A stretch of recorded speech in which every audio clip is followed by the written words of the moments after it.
Got a mismatch with a big fella, Bajanishvili on him. Step back three. Got it! Welcome to SicEm365 Radio. Purdy escapes, throws downfield, and intercepted. Kalen Barnes comes up with it. Their best cover corner has a broken thumb. SicEm365 Radio is presented by IdealMRI.com. High-quality MRIs for $497 or less. IdealMRI.com. Your health is important, so is your budget. This one, another good one. Caught over the shoulder back at the 6 by Wilson. Throws it back across the field, where it's then juggled for a moment. And now the Cowboys are making a special teams play. Hurdling past, then all the way down to about the 10-yard line. It's a good one. The 3 o'clock hour is sponsored by Waco Custom Marketplace. Meats, sweets, Texas treats, and a cut above the rest. 425 Lake Air Drive, Waco. Looking to the end zone. It's got to be a touchdown. Drake Toll. Now here's David Smoak, Paul Catalina, and Craig Smoak. All right, here we go on this Friday afternoon, and Nicki Collen with a hell of a hire. I would think that Lady Bear fans will be thrilled about this, and I know Nicki Collen's thrilled about it. And Sophia Young-Malcolm, who we had on the show last Thursday when she was on with us to discuss the changing of the guard when it comes to the coaching staff at Baylor. Sophia Young-Malcolm has been hired to be a part of the staff of Nicki Collen, Baylor women's basketball. She will join us, Sophia Young-Malcolm, in about 15 minutes here on SicEm365 Radio. Craig Smoak is on Skype for yet one more day. Back in the studio, we hope, next week. Paul Catalina is here. Hayden and Emma. And right now, the marathon man and Jack McKenzie runs the mothership as he's produced now for the last 3 days, and also doing a lot of work and graphics and all the things that he does. So we'll have Sophia Young-Malcolm on with us. And Paul, is that a message? Hey, I think it's a great message. I think it's a message that, you know, the alumni, people who were here at the beginning of the Mulkey run are all in on this. And having Sophia Young-Malcolm back is really great and can really maybe kickstart some of that recruiting. People in the women's basketball world know her. I mean, she had a really solid WNBA career before she got into coaching. And, so she knows, again, kind of like – I would say it's similar to the Matt Rule staff in that, he brought in people who knew the NFL. Nicki Collen's bringing in people who know professional basketball. Yep. And Sophia Young-Malcolm knows that. And Nicki Collen obviously understands that. We know about Tari Cummings out of Fort Smith in Arkansas. And now Sophia Young-Malcolm and Craig. We had Sophia on last week. You and I had a chance to interview her, and she was so positive about Nicki Collen. And one of the first questions is, I don't know, did you know that you might even be a part of the staff? Did she know at that time? Your thoughts, Craig?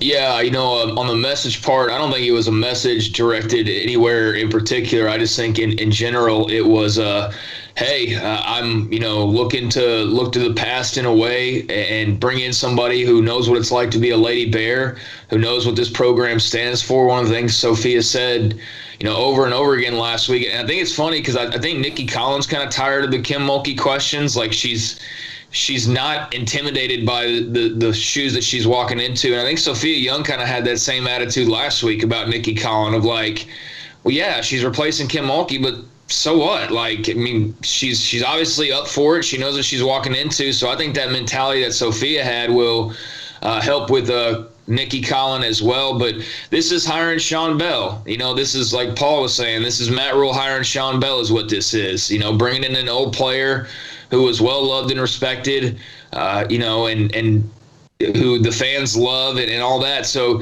I think it's a smart move. I think it's a good move. I think Sophia obviously has a passion for, the Baylor Lady Bears program. So I think it's a really good step forward for this coaching staff. And I'm excited to hear what Sophia has to say about, jumping on and joining the party. By the way, 254-339-1122. We'll have Sophia Young-Malcolm here momentarily. If you'd like to jump on with us, That number is open. Your reaction to Sophia Young-Malcolm joining Nicki Collen's staff. So Tari Cummings,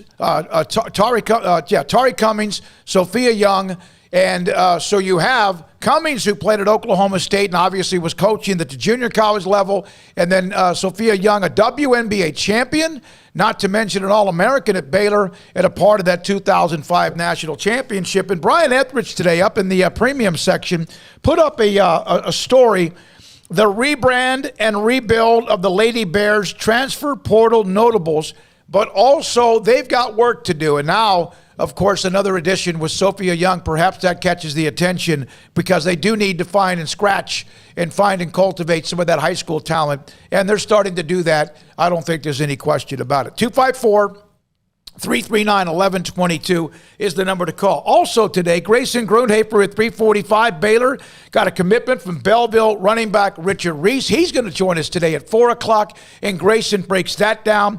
Max Olson, theathletic.com, and college football at 4:30. Art Strickland from the Byron Nelson, the AT&T Byron Nelson Golf Classic, will join us about 5, and we will rerun John Gallagher of Hartford and how he is and his team taken on adversity and shown leadership along the way.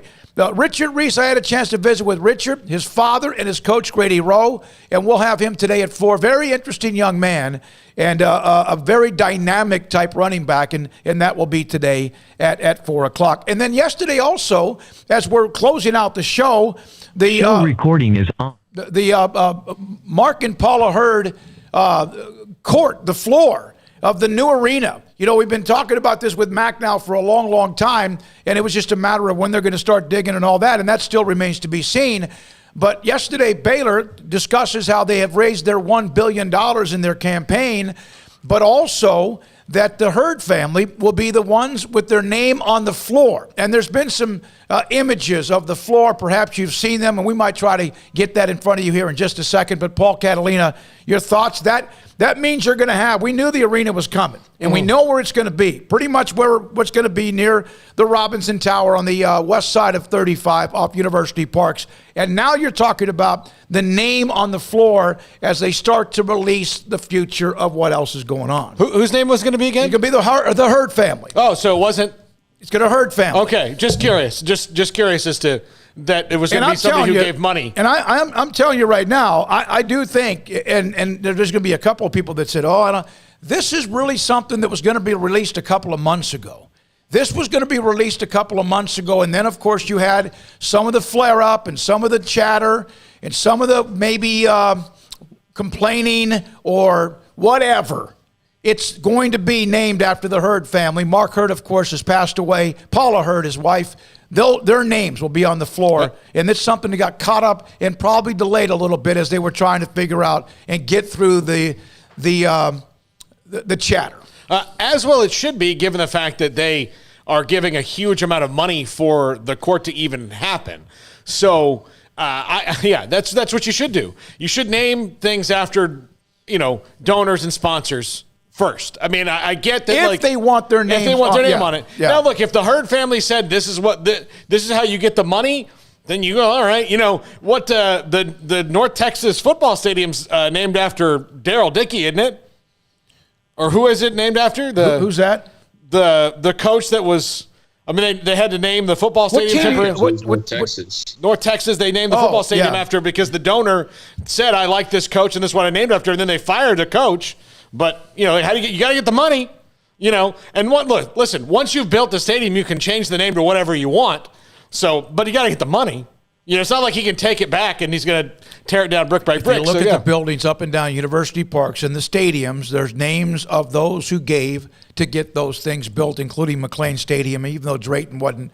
He's not the one that campaigned for that. Greg, I don't know if you saw the renditions. I know you did, of the court, of the floor. I thought it was pretty cool. There's this discussion about some of the images or whatever, the national championship years. There's always going to be somebody that looks at something. You know what's crazy? Here you have the floor being unveiled, and I see people trying to pick apart images or what's on it. Why can't you just be damn happy that the floor is there and they're showing it because it's going to happen?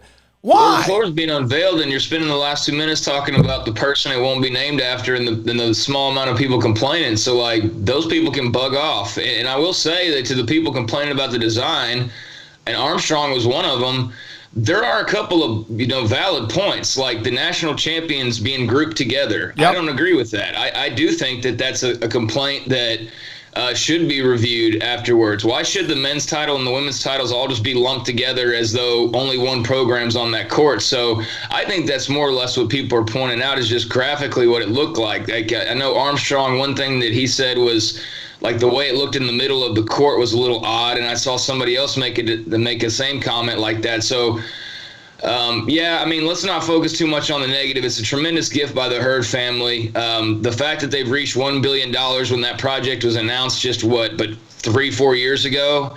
I mean, when they announced that Give Light campaign, I don't know about you two, but I certainly didn't think that they were going to reach $1 billion in donations, or in funding very quickly. And yet here they are with this court naming, topping it off. So, maybe they can tweak the design a little bit. The men won this title and the women won these 3 titles.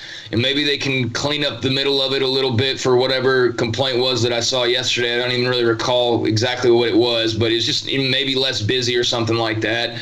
But in general, like the overall thing, tremendous. Like the Hurd family has done so much for Baylor. We know about the tennis center and just everything else. So to add this to it, just an incredible gift and great news that this is moving forward and that now we know what the court's going to be named after. And I know what y'all are referring to about the court name. And T-Rex, I don't know if y'all noticed him, he was policing people yesterday and basically telling every, 1 or 2 or handful of people that did have a comment of, hey, we don't name courts after coaches for other teams. It's what he basically told people. And he's right. Yeah, you're not going to name your court after some other team's head coach. So for everybody who had that comment, too little too late. Maybe, 10 years from now or 20 years from now. But it's going to be the Hurd family court. And, big thanks to them, I'm sure, from all the Baylor fans out there for stepping forward with this great gift. Some of the responses, by the way, on the message board for Sophia Young-Malcolm. Welcome home. I was hoping for this. There we go. I suspect this is a staff addition she and Baylor fans would be happy about. Welcome back, Coach Young-Malcolm. Also, my favorite women's basketball player of all time. Glad to have her back. It's cool. LFG. Women's basketball healing itself. You know what Sophia Young is to Lady Bear fans, because there's different eras of championships.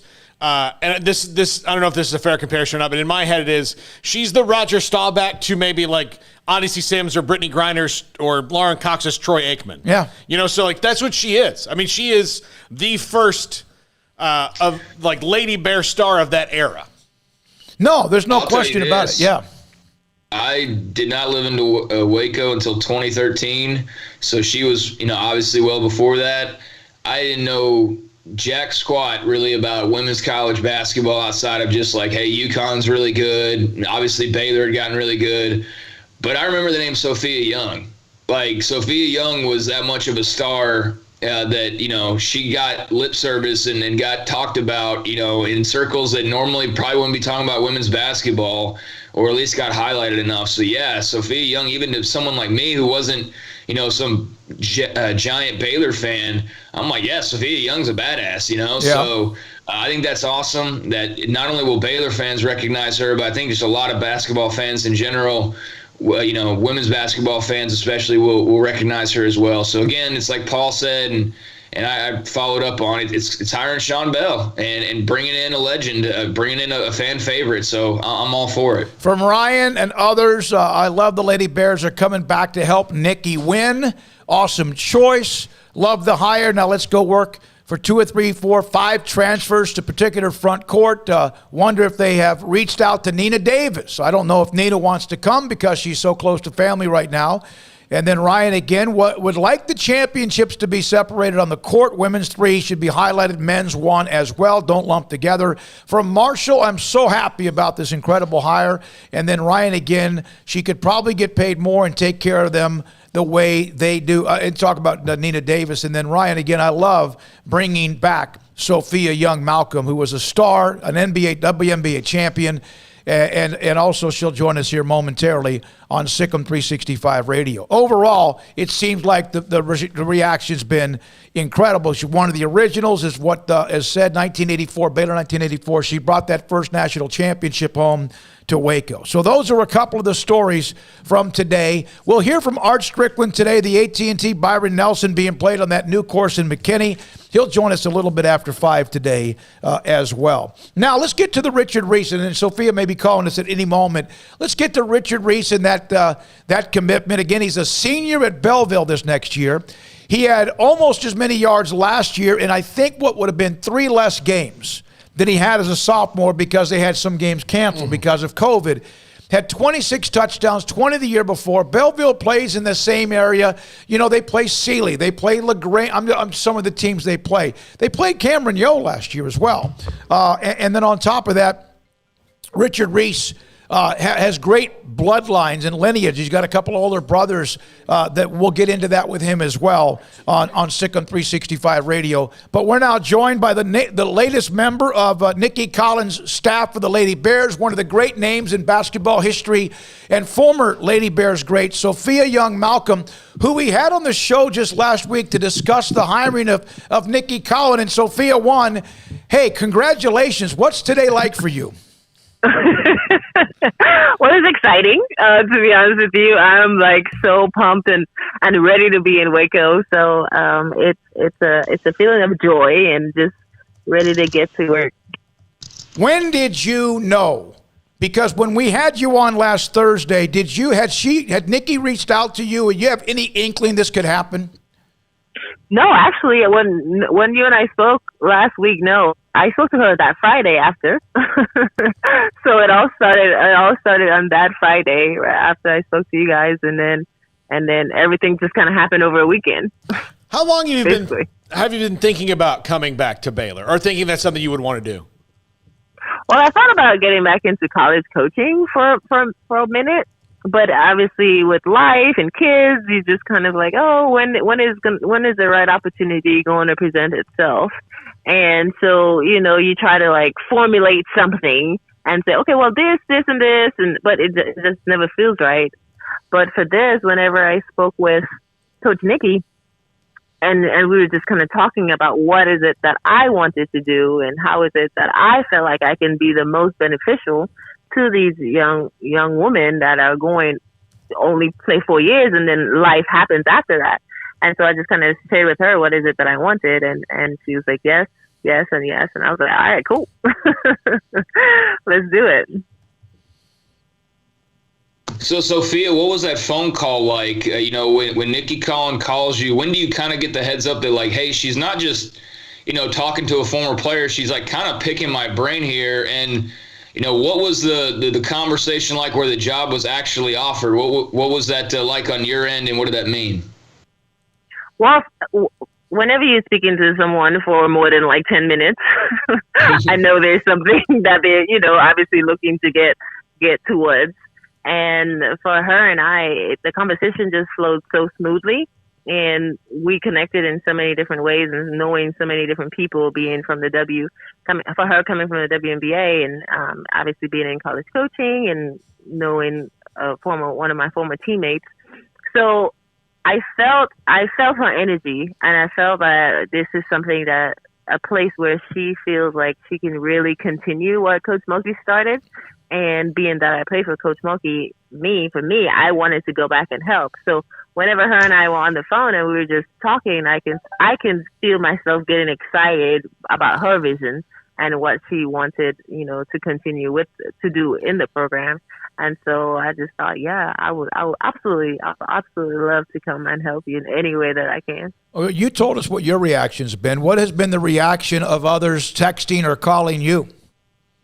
Well, people are like, what, you didn't tell me? Like, what's going on over here? One of my former coaches just called and was like, oh my gosh, I just saw it. Congratulations, you're going back home. And so I think people are super excited to have me going back to Baylor. I am excited. I feel like this is a place in my life where this move is right. My husband and I are on board with our 2 young babies, and with the experience that I had there, this is something that I know that I want my kids to experience too. So I feel like this is the right move for our family to be taking this opportunity. Oh, look, it's only been 5 years since you stopped playing professional basketball. How many teams in the country have a coach that can, show these kids a thing or two on the court still? You still got something, don't you, Sophia? I know you do. Actually, in my mind, I think I can. Mm-hmm. In my mind, I believe I can. Now, my body may say a different thing, but in my mind, I feel like I can. It's something that I say with my husband, and I play 1-on-1 all the time. So obviously, I feel that if I go back out there, I can do something. Keeping up with these young 20-year-olds, it may be a different story, running full court, playing 40 minutes like in the past. But the wisdom is there for sure about how to get a shot off and not letting them score on you. So I'm sure I can take them. Well, Sophia, Baylor Lady Bears, their Twitter account put out that you were returning home and joining Nicki Collen's staff, and there's been a lot of reaction. And just within the last minute, that included your buddy Sean Bell, who said, "What? I am so 15 O's pumped. Reunion time, Sophia Young. What a great Yay! Oh my gosh. It's just so crazy because, like I told you guys last week, Stern and I have been we went to Baylor knowing that we were going to be coaches or wanting to be coaches. And like I said, he continued that path. And now we're going to end up back at Baylor, both of us, doing what it is that we want to do. And so I'm so excited to just kind of get there and have lunch with him and meet his kids and his family. And it is going to be a reunion. So I'm excited about that. He's still very upset with you, though, about you saying you're the better dancer. But, what do you guys think, though? Just kind of... Oh, come on. Sean, I know you're listening, but Look, I've seen Sean play football, and he was athletic in his own right. But if you translate, he was somewhat coordinated. Yeah, if you translate what you did on the basketball court versus what he did on the football field to the dance floor, just in my own mind, without having seen it ever, he would be the first one voted out on Dancing with the Baylor Stars. It would be over. Well, he knows that too, so we don't even have to argue about that. We're talking to Sophia Young-Malcolm, the latest addition to Nicki Collen's staff at Baylor. Craig? So, Sophia, just with kind of this whole process, what are your kind of, this just happened. So kind of what's next for you? How do you all process this and start to, make the move back to Waco? Well, I feel like all the coaches are kind of in this same phase right now, trying to figure out what's going on, what's happening, what do we do now?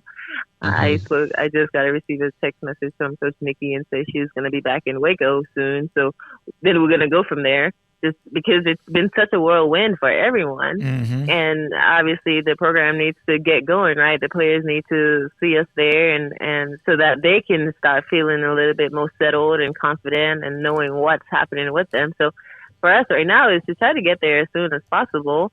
And at the same time, obviously being smart to know what the family dynamics and everything is looking like.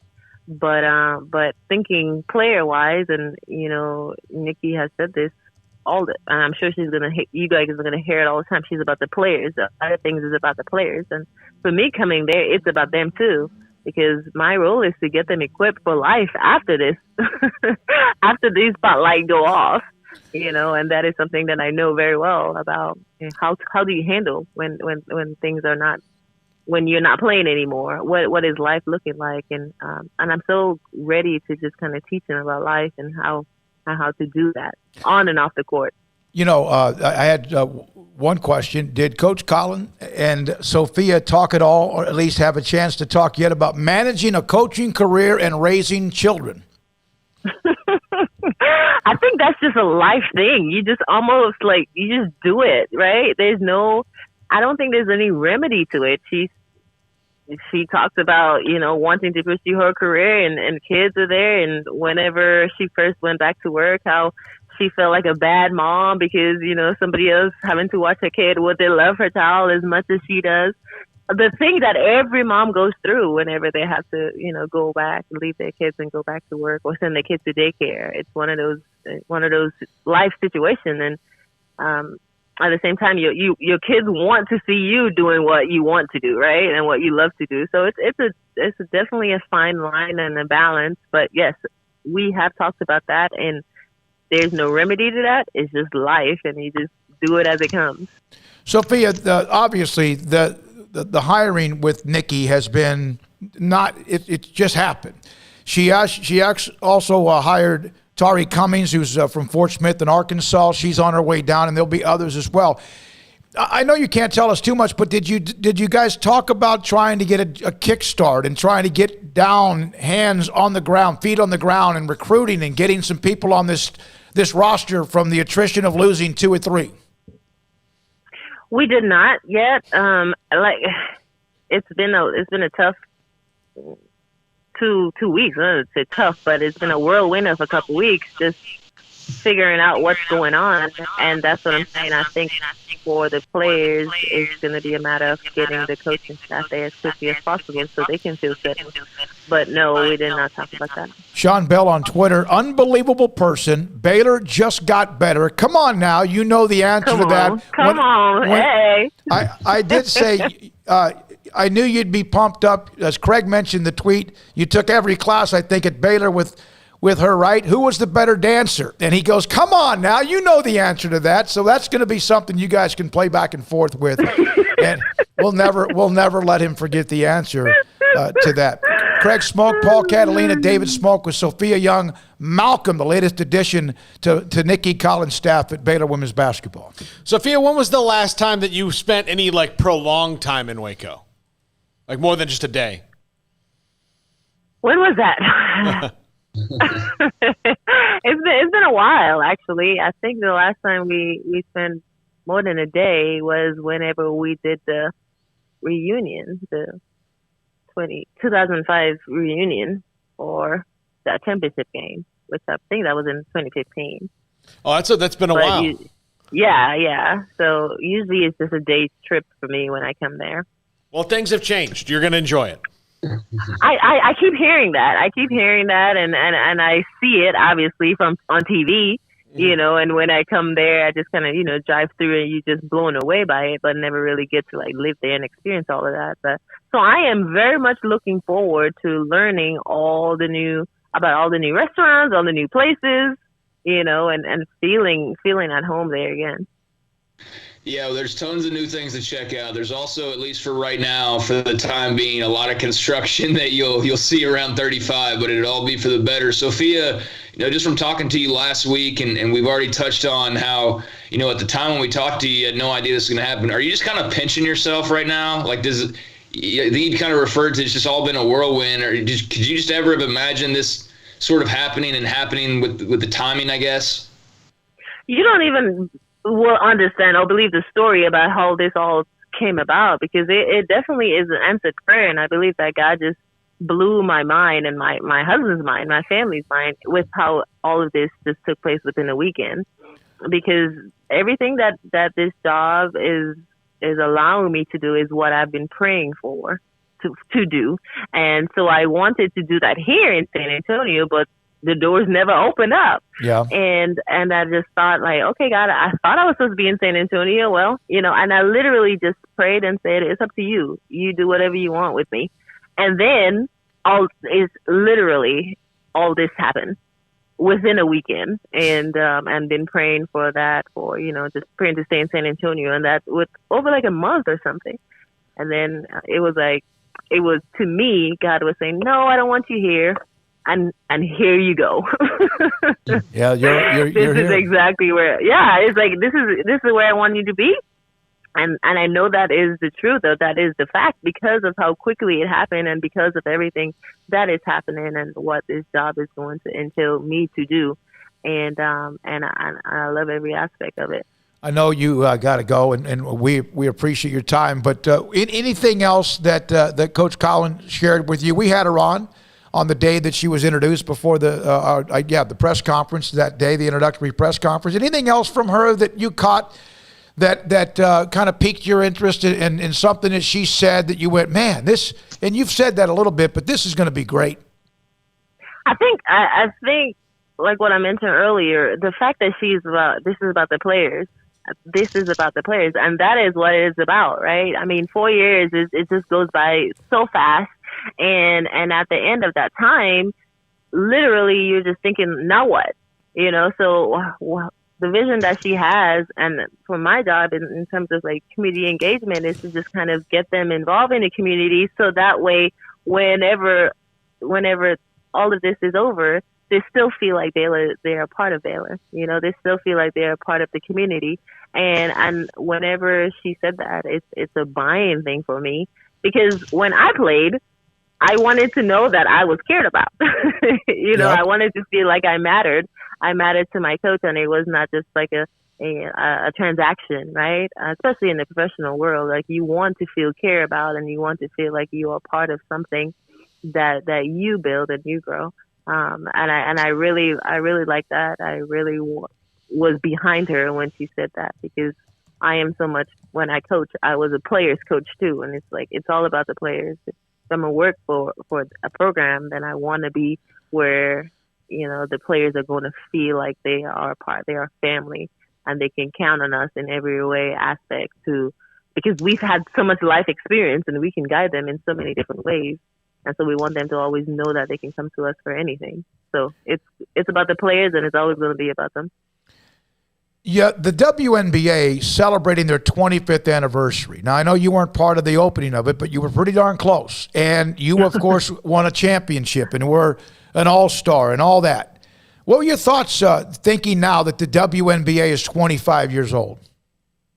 Well, it's pretty incredible to know from where it started. I'm sure you guys know the history of it and where it has evolved and how it's actually growing, and the way that the media and the community and, America and men's basketball and male athletes are buying into the WNBA and females and, and allowing them to just showcase their talent. So I feel that it obviously has grown so much, and it's not stopping, it's just a trajectory that's going to go, farther and farther. And I'm hoping that it can be there for when my daughter plays. And so that's something that she can aspire to look forward to. So I am truly, truly amazed and happy with the direction the WNBA is going right now. What does it say that everybody that I have heard from, Paul seen, Craig seen, every single person is thrilled? Doesn't that also say that what you've done and how you've represented yourself and what you did at Baylor and afterwards in how you've taken care of your business? Was that a question for me? Yeah. Well, I would say that God has been so good to me. When I look back on my life, I'm just so amazed by God's goodness. I mean, you guys know my story about even how I got to Baylor and how Coach Mulkey saw me, and how I got to the WNBA, which it wasn't something where I even thought about doing, and how that opportunity came about, and staying in the league and meeting people and, building relationships and going even into meeting my husband. So it's been an ordeal of how God has been grateful, how I've been grateful, and God has just blessed me so much. And I'm humbled. I'm so humbled by that, because I know exactly where I came from, right? And I know what it takes to be a champion. And for me, going back to what Nicki said, it's like I just want to give back. I just want to tell people about, hey, this is what it takes. This is what it takes, and it's just hard work, straight down dirty hard work, and those types of stuff. And obviously from the spiritual standpoint, it's just like, hey, all this is going to end at one point, right? So we got to figure out what we're doing. We got to figure out what we're believing and go pursue that. All right, I got to ask one more question, and this is from Sean Bell. He goes, "Can you send me her number?" I don't know. Paul, what do you think? Craig? I mean, look, we gotta, Hey, so I'll get with you. I'm having fun with Sean Bell. He is I think Sean Bell's happier than anybody. I know. Hey, I'm telling you guys, we've had history. Yeah. This has been. Look, Dance Off 101 Elm at our studios. You guys name the time. Oh, my we'll make it happen. Oh, we have to get you guys. We have to do it. We have a studio. We have 7 cameras. We have lighting. Oh, my God. We'll move this desk right out of the way. You don't have to worry about it. Hey, I'm so excited. Sophia, thank you very much. Congratulations. It's amazing because when I saw the news pop at 3, and I knew we were going to have someone on the show around 3:15, I had no idea. And when I saw that, I said, man, we just had her, and now we could share on what we talked about last week and also additions to it. Thank you so much. Have You're a great welcome. day. Congratulations. Baylor Nation is thrilled. Thank you very much. Thank you very much. That's Sophia Young-Malcolm, the newest addition to Nicki Collen's staff with Baylor women's basketball. All-American, national champion, WNBA champion, all-star and all. Texas Sports Hall of Fame, everything you could imagine. In fact, I just saw that they were excited about it, and they put that up as well. So that's that. Appreciate Sophia Young-Malcolm. And your thoughts coming down on YouTube, your thoughts on direct messages on our text line, 254-339-1122. We'll come back with your calls about the hire. Grayson Grundhafer at 3:45. We'll have Richard Reese of Belleville committed to Baylor. And to Juice Johnson in the offense last night from Belleville High School, the running back. That and more. I got great news from Grant Taff as well just a minute ago. I'm going to share that with you. This is SicEm365 Radio.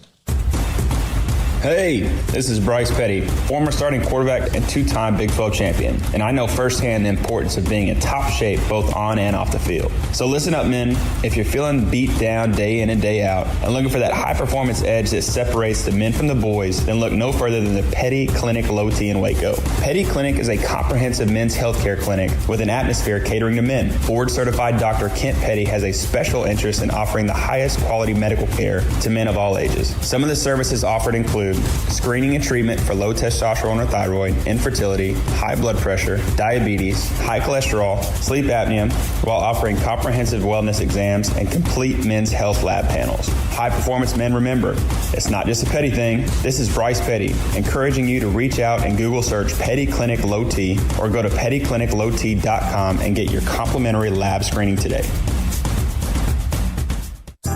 Riverbend Liquor and Wine has their easy-to-access drive-thru open and convenient and clean in-store location on the corner of Lakeshore Drive and North 19th Street in Waco. Riverbend Liquor has the best and most extensive variety of craft beer selections in Waco and Balcones whiskey, including single malt, pot still, baby blue, rye, brimstone, and the all-new lineage in stock. Riverbend Liquor and Wine, family-owned and operated, and a hidden gem in Waco on Lakeshore Drive and 19th Street. And find out more on Facebook and Instagram.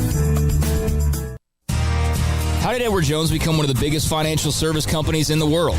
By not acting that way. Financial strategies, one-on-one advice, it's a big difference. And that's why Brad Wilson, your Edward Jones financial advisor, makes sense of investing. Experience the difference for yourself. Brad Wilson, 250 Sharon Drive in Woodway, 254-776-4337. Edward Jones, member SIPC. Stepping into the boots of a U.S. Army officer can add confidence and leadership skills to your son or daughter's career path. See all the things they can achieve in our boots at GoArmy.com. U.S. Army Waco Recruiting Company, 254-598-8131 or 254-776-1543. At Ideal MRI, we feel blessed to be part of the Waco community. We're a small family business here in Central Texas. At times like this, the cost of healthcare has never been more important. And unfortunately, significant illnesses and injuries still occur. And that's why Ideal MRI is open and here to serve you through this difficult time. So if you need an MRI, ask your doctor about Ideal MRI. You can schedule online in minutes at idealmri.com or call 833-IDEAL-MRI.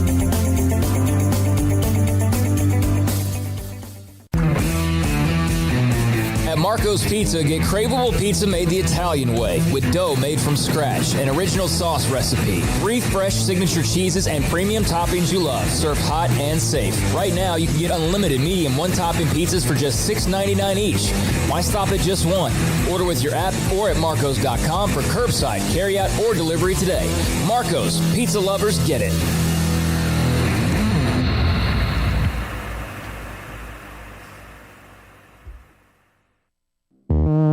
Welcome back to SicEm365 Radio. It's time for our weekly segment with Grayson Grundhafer of SicEm365.com. Brought to you by Pioneer Steel and Pipe, where customer service is their main focus, and best in metal, steel, and pipe for large or small projects, with 2 locations in Waco and Bryan. Family owned and operated since 1943. We will hear from Grayson Grundhafer, his thoughts about Richard Reese, the running back out of Belleville, who committed to Baylor last night. Running backs coach Juice Johnson, Sean Bell, Jeff Grimes, Eric Mateos, they all have a new toy that will be a part of the class of 2022, and head coach Dave Aranda as well. We just heard from Sophia Young-Malcolm as a part of the new staff with Nicki Collen at Baylor. We'll have that up on the site and also our various Twitter timelines and as much more here momentarily. But how about this picture? No, we don't have it yet? We don't have it yet, Paul? Yeah, I'm trying to save it. Hold on. Okay. Got a picture for you here in just a second. We'll get that to you.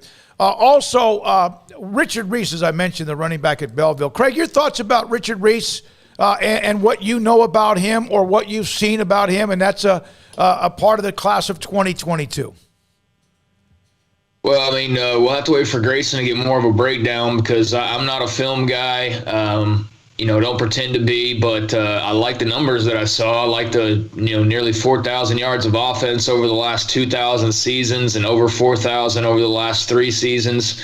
So obviously he moves forward, and we know with their running back position that they have, publicly commented, whether it be, Dave Aranda or Jeff Grimes about, having a guy just run straight forward. And that's why Abram Smith moved back to running back. That's why Abram Smith might be their, lead running back this year, even though he wasn't even a part of the group to begin spring practices. They just liked what he did. So I think they're identifying their type of player and exactly what they're looking for. And maybe that's not all entirely on campus just yet. So they're building for the future. And Richard Reese is a guy who chews up a lot of yards, seems pretty dynamic, and obviously is a bell cow for Belleville. So he seems to fit kind of, what they're looking for as far as just getting downhill, running forward and getting yardage. So from that standpoint, I think it's a good pickup. It doesn't have a super sexy offer list or anything like that, but I think that can be overrated at times. I mean, certainly when you see somebody with Alabama, Florida, LSU, all those types of offers, they're a special type of a talent, but there are diamonds in the rough, and I think Richard Reese might be a little bit of one of those. So here is a picture. Lane Pittman sent this to me, the daughter of Donnell and Grant Taft. This is Coach Taft just chilling, right? And that device in his hand is a phone. And Grant Taft is now a premium member of SicEm365. Lane had a lot to do with helping set up the phone. He's listening right now on the SicEm365 app. He says thanks, and he loves it. How cool is that? Well, thank you, Coach. Thank you, Lane. It's day 1 in studio. Actually, that might have been day 0 because we weren't doing anything other than that in the studio that day was the Coach Taft interview. But so day 0 in the studio, before we even had this up, nothing but kind of this was up. All this was a mess behind everything that you see. Some of this wasn't even here. And so we had Coach Taft in to record the interview, and the first thing he said was, you got to teach me how to download this, or how do I get your show? And we're like, well, it's on the phone. And the look he gave me when I said, well, it's on the phone was like, Paul. Yeah. Come on, buddy. Yeah. So that's great news. So. And again, the app is something that's for a lot. For me, it's something that I had to kind of learn to get through. But how about that, Craig? He was here part of day 0, as Paul mentioned, and now Coach Taft, the great Coach Taft we've had on many times, is now watching and listening to us on the app on SicEm365.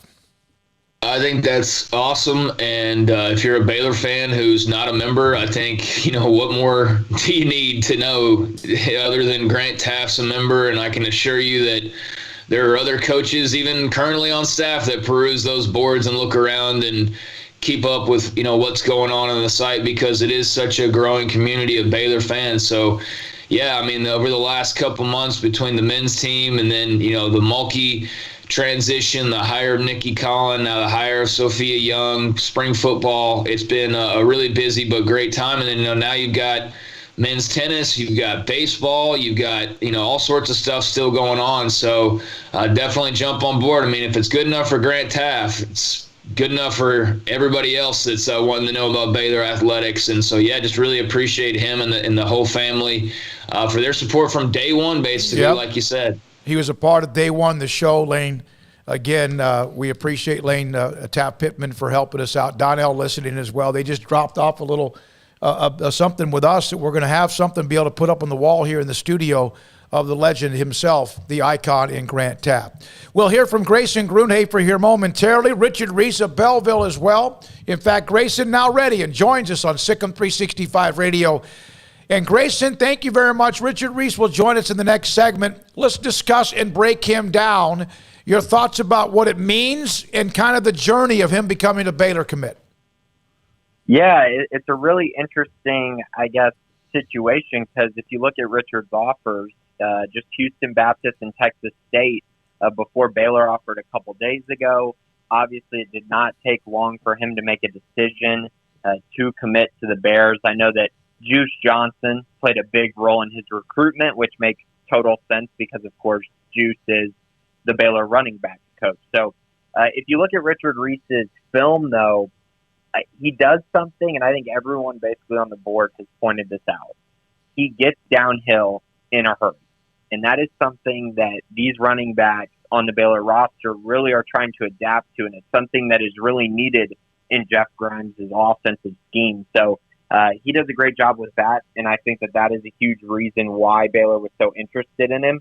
He does a great job, of course, at getting downhill in a hurry, the one-cut ability, much like a John Lovett gave to Baylor for the past 3 years.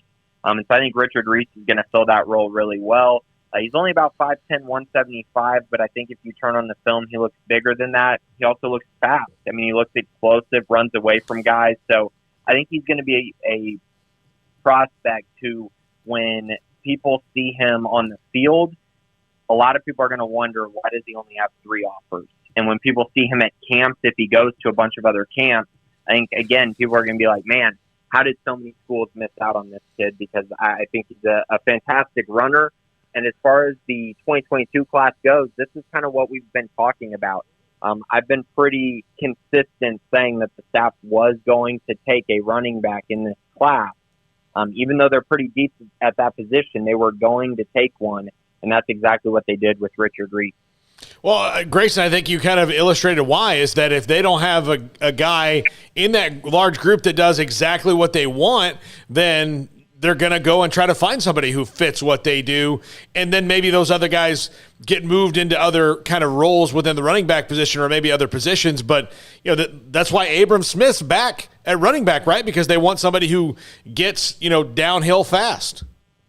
Yeah, you're exactly right. And if anything, this is just going to push the current guys on the roster to get better at it. Or, you're going to have to find a different position because it's an absolute necessity in this offense. And guys like, Abram Smith and Squirrel Williams are going to have a lot of success in that.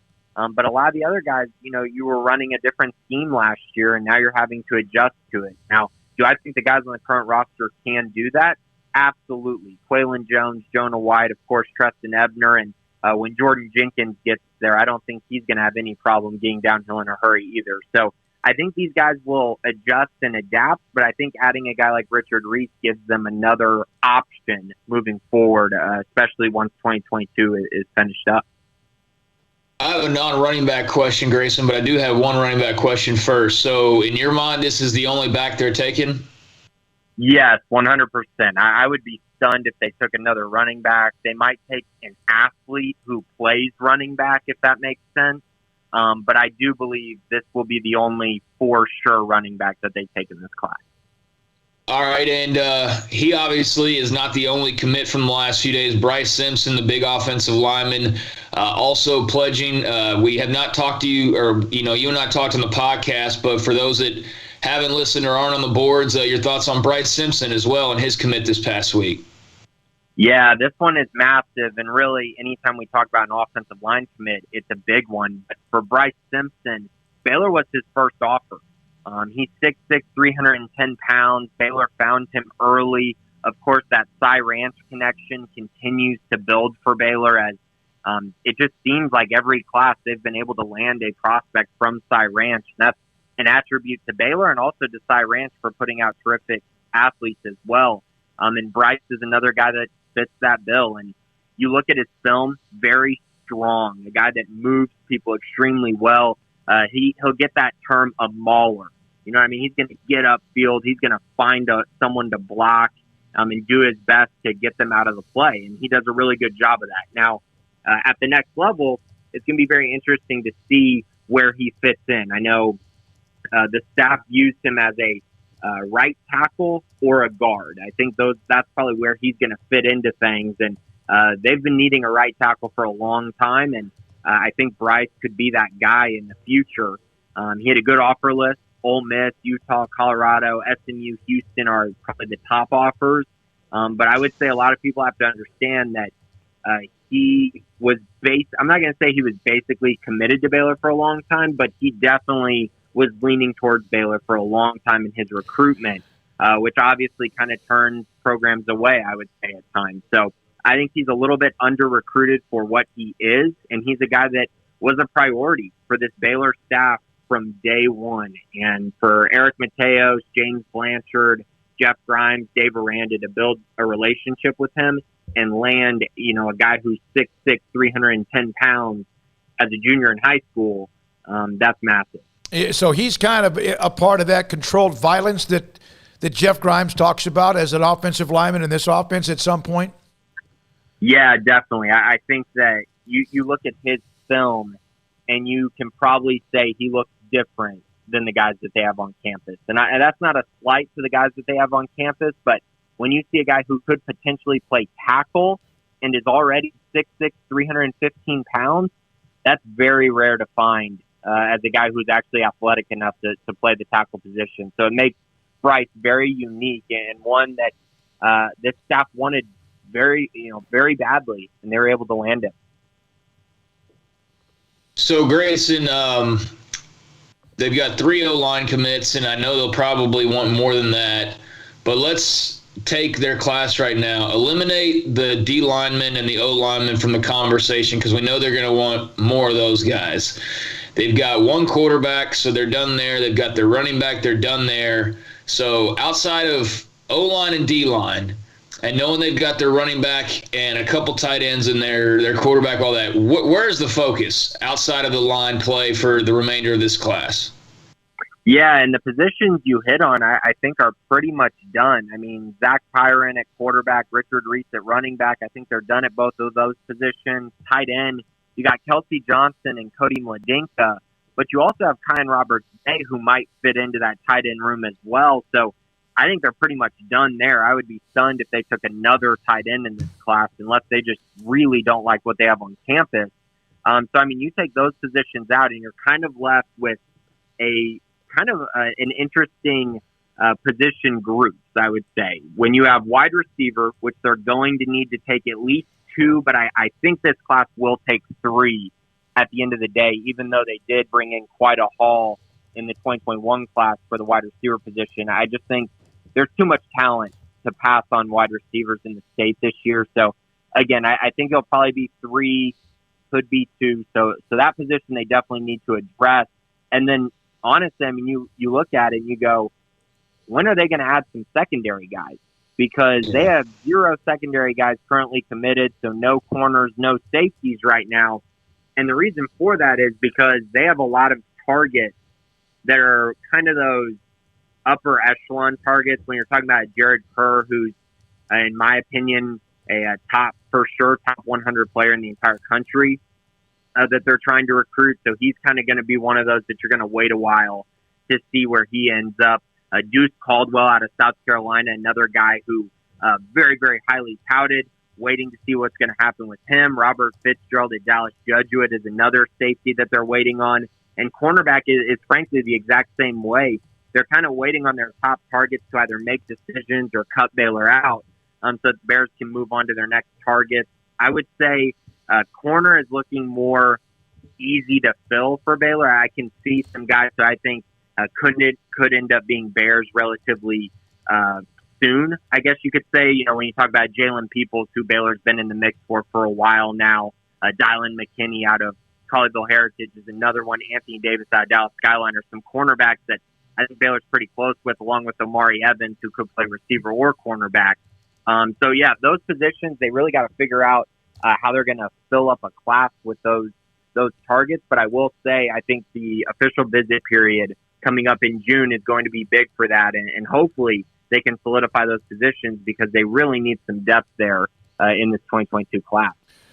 Grayson, thank you very much, man. It's been a good week with Bryce Simpson and also with Richard Reese. We got to at least ask Grayson any thoughts on men's tennis? No? Did we lose him? No, he's still there. Grayson, you there, buddy? I got him. Is he potted up? No, we lost him. Okay.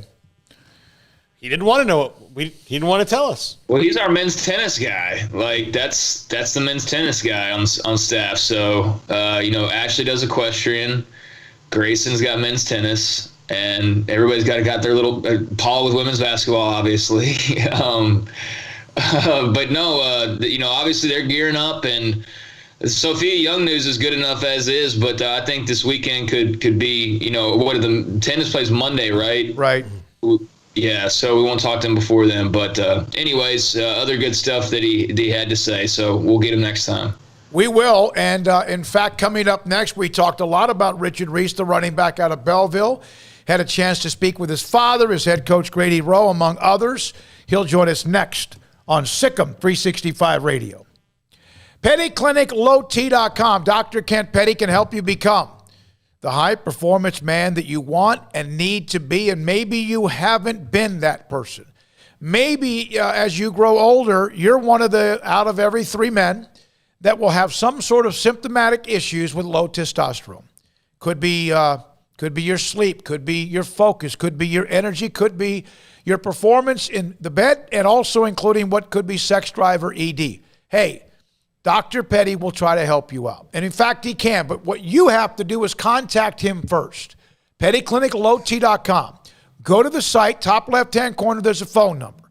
Their location, if you want, is on Old Hewitt Road, just off the access road on 84. Either way, call them or drop by, and you can get in touch with Dr. Petty and his staff. What they will then do is talk to you for a little bit, kind of get to know a little bit about you, and then they'll set up an appointment for you to go get your blood work. And when the blood work results are back, and not just testosterone, but many other things within your body, and including a prostate cancer PSA check as well. PettyClinicLowT.com will check your testosterone levels, and if they are too low, they could put you in a program to increase your testosterone levels so you can become the high-performance man that you want to be, the one you want to be and need to be. Perhaps I mentioned some of the symptoms. Maybe it's one of those. Maybe it's more. Multiple symptoms. He'll help you out at PettyClinicLowT.com. Y'all listen up. Let me tell you something about group meals from Rudy's Barbecue. It's got all you need for all the folks you gotta feed, smoked meat, sides, and more. There's everything down to the tablecloth, just like the one that you see at the store. At a bridal shower, it's better than flowers. And a long business meeting, it'll pass the hours. It'll feed all the cousins at a family function. It's better than potluck at a church luncheon. Next time you need to feed 10 or more, call and order a Rudy's group meal. Next in line. Pay over qualified buyer with 4,000 down at 2.9%. TTL extra. See deal for detail. Travel is back, and so are the savings of the Memorial Day Savings Event at Richard Carr. Save $5,900 on 2021 Buick Encore. Drive off in the affordable luxury of a Buick Encore for as little as $258 a month. Or vacation in the spacious comfort of a 3-row Buick Enclave and save $8,500. 100% credit approval is always our goal. It's the Memorial Day Savings Event going on now at Richard Carr. At Richard Carr, we give you more. Southwest Sports Medicine and Orthopedics, the team physician of Baylor Athletics. Our doctors specialize in the diagnosis and treatment of any and all sports-related injuries. Celebrating over a decade of service in Central Texas, our doctors are equipped to handle a wide range of issues, whether it's your foot or ankle, orthopedic spine care, your hand or wrist, knee and shoulder pain, or if you're in need of our arthritis or total joint clinic. Come see us at the new Baylor Scott and White Ted and Sue Getterman Sports and Orthopedic Center. Trusted doctors at Baylor Baylor Trust, Southwest Sports Medicine, and Orthopedics. Our goal is to get you back in the game. In the market for a quality metal building? Since 1943, Pioneer Steel and Pipe has helped Central Texas residential and commercial customers with metal building design, panel options, building components, and trim options. Pioneer Steel and Pipe's residential line is energy efficient, offers low maintenance, reduces insurance payments, is impact resistant, and carries up to a 45-year limited warranty. In addition, they can also help you find a metal building contractor for your project. Pioneer Steel and Pipe with locations in Waco and Bryan and at pioneersboys.com.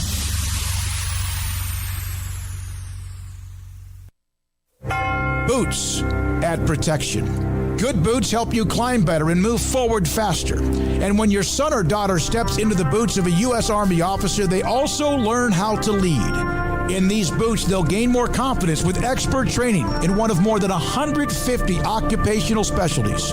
In these boots, they'll stand a little taller and lead a team with diverse backgrounds and areas of expertise to successfully accomplish whatever challenge comes next. In these boots, they'll earn respect with valuable experience from day one that will give them solid footing for success into the future. Highly qualified candidates who earn a spot on our team can receive comprehensive health care coverage, college tuition assistance, and a bonus of up to $40,000. See all the things your son or daughter can achieve in our boots at GoArmy.com. U.S. Army Waco Recruiting Company, 254-598-8131 or 254-776-1543. Welcome back to SicEm365 Radio. Looking to get to the edge, and he gets there. There goes Abner into plus territory. 1 minute to beat. How about a Baylor touchdown to open our second half? 100 yards to the house. The 4 o'clock hour is sponsored by Boozer's Jewelers, the wedding ring store, specializing in custom jewelry and repair, all in-house. Now, here's David Smoak, Paul Catalina, and Craig Smoak. By the way, an update from the Big 12 softball championships at Oklahoma City. Texas Tech beat Baylor earlier today, 8-6, and Oklahoma's about to knock them out of it, up by 9-2 right now in the 6th inning, I think it is. And we're now joined. We just spent time with Grayson Grundhafer. We're about to talk to the young man in which we asked Grayson about. Belleville running back Richard Reese joins Paul Catalina, David, and Craig Smoak on SicEm365 Radio. Richard, thank you very much for being a part of the show. Let's start with this. What was the reaction? Who did you call for the Baylor staff when you committed, and what was the reaction and what was said to you? I called Coach Bill, and I told him because I felt like Baylor, when they had first talked to me through the phone, and I felt like Baylor was just my home, and I had called Coach Bill, and I told him that I wanted to commit, and his reaction was like, wow, and he was like, really? And he couldn't believe it, and he was happy that I told him that I wanted to commit. Richard, Grayson told us that you get downhill really quick when you're running. Where did you start that running style? Was that always your style from when you first started playing running back? Yes, sir. That was something that I always had in me. And since I was little, since I played Little League, I just had that motive to get downhill and get downfield. How much did the Baylor staff talk to you about that's what they liked about you, Richard? That's exactly what they're looking for in their running backs? Oh, they talk about it a lot. They talk about how when I come, how the line, they got a good line. The line's gonna open up for me, and I see the hole and get through there and be explosive and run the ball hard. So I've got so much background on you. I can't wait to get to some of this. When you were a Pop Warner Little League player, your dad was the coach, right? Your first year as a player, right? No, so he wasn't the coach, but he'll come and watch. Okay. So he told me the first day that you put on pads, and you were, again, Pop Warner Little League, someone basically knocked you out. Not quite, but just flat out knocked you out. Your mom came running onto the practice field, and your father said he had a really good conversation with you about this is kind of what it's going to be like. What, you remember that conversation, although that was quite some time ago? Yes, sir. He told me, he said, this about football. This how it's gonna feel, and this what it's gonna be like. And that stuck with me ever since then. I've been running the ball hard. Don't like people tackling me. I run them over. I do what I got to do. And ever since then, that always stuck with me to do my best at everything I do. Richard, I just pulled up your film real quick here from Huddle, and you are not afraid to lower that shoulder, but you don't really have to do it that often, do you? You've got that step that gets out of the box pretty quick, don't you? Yes, sir, I do. Yes, sir. That's one thing I'm gonna have.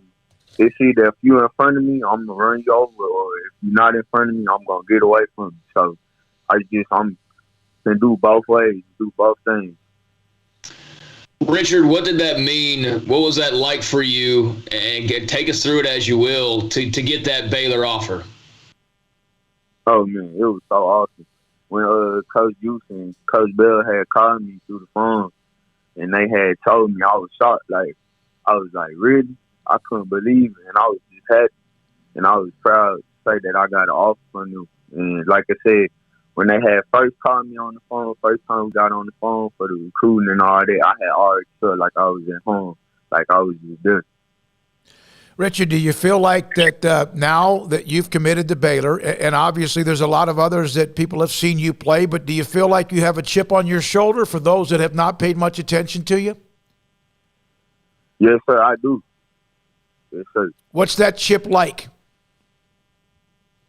It's just, I got a chip on my shoulder. Even though some people watch me, it's just having a chip on my shoulder. Richard Reese, running back at Belleville High School with us on SicEm365 Radio. Coach Rowe told me that he has to stop you during practice from running 100% all the way to the other end of the field so that you guys can get more reps in practice, and that you just go hard 100% of the time, full speed, always run the length of the field. Can you kind of share that conversation Coach Rose had with you about that? Yes, sir, he do have to stop me. That's one thing. When I practice, I always go 100% practice like you play. And that's one thing I'm going to always do. Because when I get the ball, I go at least to about 40 or 50. I go farther. And then that's just something I always do to motivate myself when I'm in the game. I know that I got that third notch and second level to get up high to my standards. Well, you practice what you want to do. So if the goal is to get 30 yards, you should run at least 30 yards. I get it. I get it, Richard. Does your quick step, that first, like, you don't waste a lot of movement when you run, does that enable you to be a kick returner, a good punt returner as well, because you don't waste a lot of movement when you got the ball in your hands? Yes, sir, it does. Yes, sir. Richard Reese with us on SicEm365 Radio. So every morning when you go to school, you stop by Coach Rowe's office. Do you remember what do you say to him every morning? Every single morning, what do you say to him? I stop by his office and I'll be like, "What's up, Coach?" And he say, "What's up?" And then when I leave out, we talk about football, the game of football, because I love the game of football, like he loved the game of football and everything. And then when I leave out, we always tell each other, catch you on the flip side. He said, I love him. He's a great kid, got great parents. Last year, round one playoff game, 12 catches, 270 yards and 6 touchdowns. I know your next game lost to Salado. The Salado coach, by the way, Alan Hare, told me in a text message, we watched film of him and we knew we were worried as hell, but we controlled the line of scrimmage that day. You still had some pretty big yards. Salado won the game, but you're coming back for your senior year. We're on the air right now with Richard Reese, the Belleville running back, Belleville High School, who committed to Baylor. Yes, sir. Richard, who's your favorite NFL running back? I like watching J.K. Diamond, even though he just entered the draft. That play on the right. And Alvin Kamara. Alvin Kamara, my favorite. I like watching him play in his game scheme and everything he do. They don't waste a lot of movement either, do they? You're kind of like that. Yes, sir. Your father was a track athlete at Belleville, went to Prairie View A&M for a while. You have two older brothers who went to Belleville, and they're like, what, 8 to 10 years older than you. What did they teach you, and did you try to play with them when you were growing up and you were much younger? And how much did that help you get better to play against your older brothers? Oh, it made me get better a lot. They taught me a lot of things by track, how to be respectful to people and all that stuff. And they was really good in track themselves. And they just taught me a lot. By the way, you mentioned going 100%. Your father, Walter, told me that if you pick up you have a bass guitar, you can play the drums, you can sing. Which of those three are you better at? I'm better at playing the drums. I could do all three, but better at playing the drums. Was that natural for you, or did you have to practice quite a bit at it? Or is that just something you picked it up and it was a natural gift? Yes, sir. I started when I was real little, and then I just caught it hold to it quick, and it stuck with me ever since. It's amazing. I've been told by both the coach and father that when you pick something up and you're told how to do it, you do it one time, and then you don't have to mess around. I know you've had to face a couple of things in your life. The loss of what was a good friend of yours in Zach Hood, who passed away last year. How much did that teach you about life and understanding and respecting what you have in front of you? It taught me a lot of things. It taught me how to bring our team together because our team really came close together when he died. We went far in playoffs. We won all our games. We went pretty far, and it taught me a lesson to always be respectful to people, and if people need some help with something, help them out. And yeah. Who is the one that makes you laugh and giggle the most? I'd say my mom. She made me laugh and giggle the most. What about your nieces and nephews? My nieces, they make me laugh too. Sometimes they do funny things that'll make me laugh, and they make my day too. What's one thing they do? What's something recently that they've done that just made you like almost spit giggle a little bit? I had the other week, my niece had a dancing video with my brother Boots on, and she was dancing to a song, and they had sent it to me, and it started making me laugh. She's a lot of fun. Now, you guys ever heard of Ted and Ernie Coy, former University of Texas in the NFL a little bit? Richard's on the verge of breaking some of their records depending on what happens his senior year. You were hurt. You weren't hurt. You missed a game. Richard, was it your freshman or sophomore year? You came down with what was a pretty bad, you were sick. You had the flu or something. And you remember missing it? Yeah, what was that? What did you have? It was my sophomore year. It was something with my heart, but it wasn't nothing really bad. It was just something where I had to sit out a game, and I had came back the next game.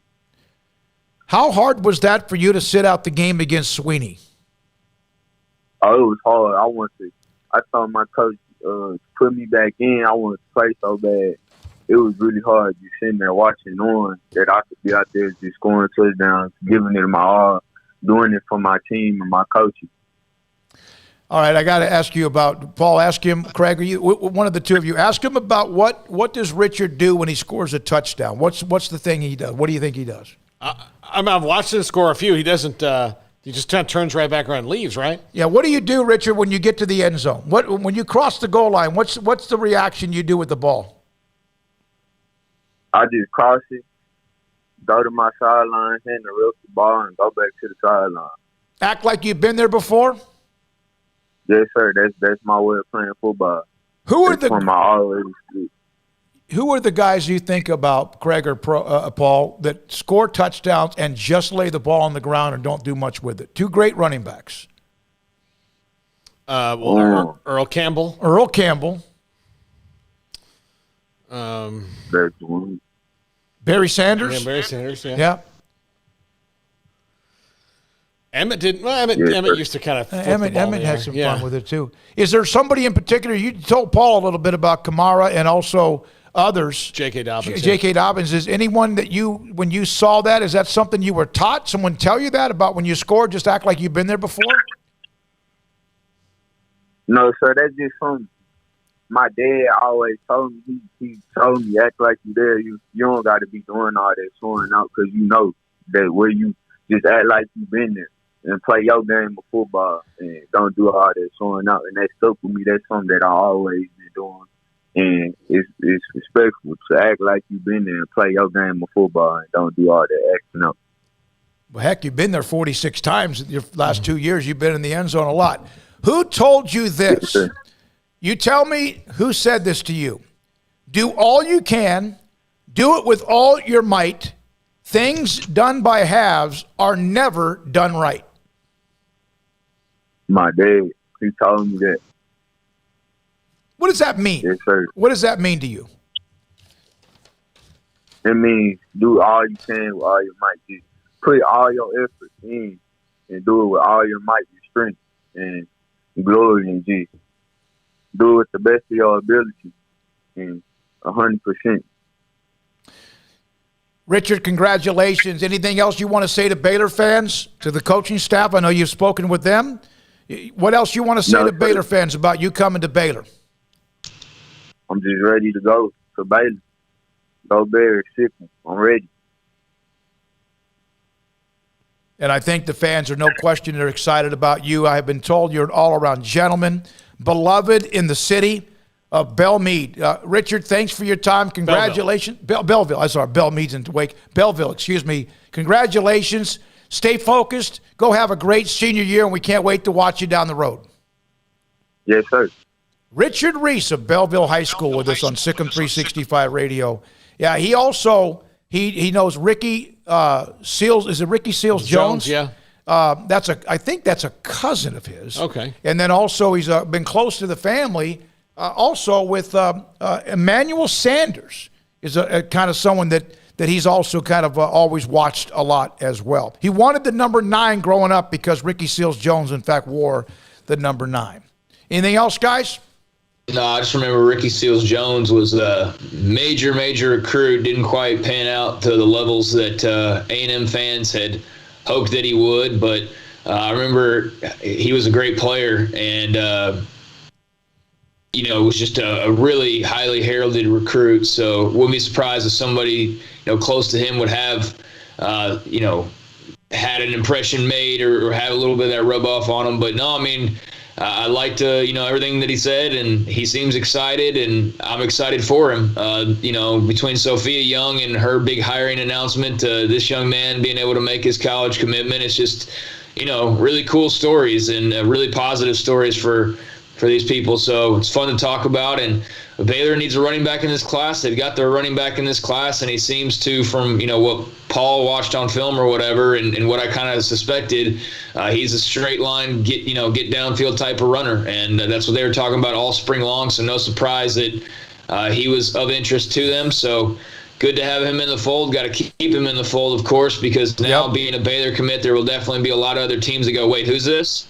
Or wait, should we revisit his film? And that's going to happen. But staff, that's their job, and they identified him, they got him, and now they need to hold on to him, and we'll see what happens. Yeah, you're right, because a lot of times that happens. You can look at the list, and there's like, well, who else has offered him? Not much. Richard Reese is thrilled to be a part of the Baylor at least commitment list class of 2022, and I do think you'll see that list change, because remember, there's a lot of guys that have not been able to get in front of coaches at camps. They got wiped out last year. And so now some of that is back this summer, and so then some are going to be able to say, wow, okay, who is this guy, even though they know with Richard Reese had nearly 4,000 yards, 46 touchdowns in a couple of years. And last year he had about 100 yards or so, give or take 20, less than he had as a junior or sophomore. He played in, like I mentioned earlier, 2 less games because of COVID in games that were canceled. All right, Sophia Young joined us earlier. Sophia Young-Malcolm. We've had Richard Reese. Coming up, we'll have Max Olson, theathletic.com. Also, thanks to Hayden and Emma and Jack McKenzie, who's our marathon man, running the mothership today on SicEm365 Radio. Back in a moment. Items of the week and throughouts tomorrow at Waco Custom Marketplace. Well, it's 4:19, so at 2 o'clock earlier today, those of you who ordered live crawfish, 30-pound sacks of live crawfish, earlier today at 2, you could start to pick those bags up, those sacks of live crawfish up for the weekend shrimp boil. Or crawfish, shrimp, mushrooms, corn, red beet potatoes. They have it all at Waco Custom Marketplace. So if you order by 6 on Wednesdays, live crawfish, sacks of 30-pound sacks of $4.25 a pound, you can pick them up at 2 o'clock Friday or later or sometime when they're open tomorrow. Also, right now, items of the week through tomorrow, $4.50 a pound for tri-tip. Choice fillets for $16.99 a pound. Regular snack sticks at $5.99 a pound. Jalapeno. Cheese snack sticks, the same thing. Pepperoni, mozzarella snack sticks at $5.99 a pound. Scallops, how about them? $16.50 a pound. Chicken wings, $3.50 a pound. Plus bone-in pork butt and boneless pork butt from $1.50 to $2 a pound. Plus, don't forget, they've got all of those great seasonings that you want. And they're inside a grocery store with whether you want saltine crackers or Rotel tomatoes or box dinners. And the bakery with fresh baked bread and kolaches every day. It's Waco Custom Marketplace, open tomorrow, 425 Lake Air Drive in Waco. At Baylor University, students find their place to shine. They're faithful friends and inspirational leaders. They're championship teammates and independent thinkers. They're on the cutting edge of high tech and in the halls of history. If you want to make the world a brighter place, you can. And if you want to shine in your own way, you can. The spark you need is already inside you. Bring it to Baylor, where lights shine bright. Alan Samuels is celebrating Jeep Freedom Days. It's an exciting time for the new Jeep Cherokee Latitude or Lux with up to $5,000 in values or 0% for 84 months. Wow, the new Jeep Cherokee Latitude Plus or Lux up to $5,000 in values or 0% for 84 months going on now. Jeep, a great SUV. Alan Samuels, the award-winning customer service Central Texas dealer. The best place to get your next Jeep SUV. Located at 201 West Loop 340. Alan Samuels is your friend in the car business. Come by. Let's be friends.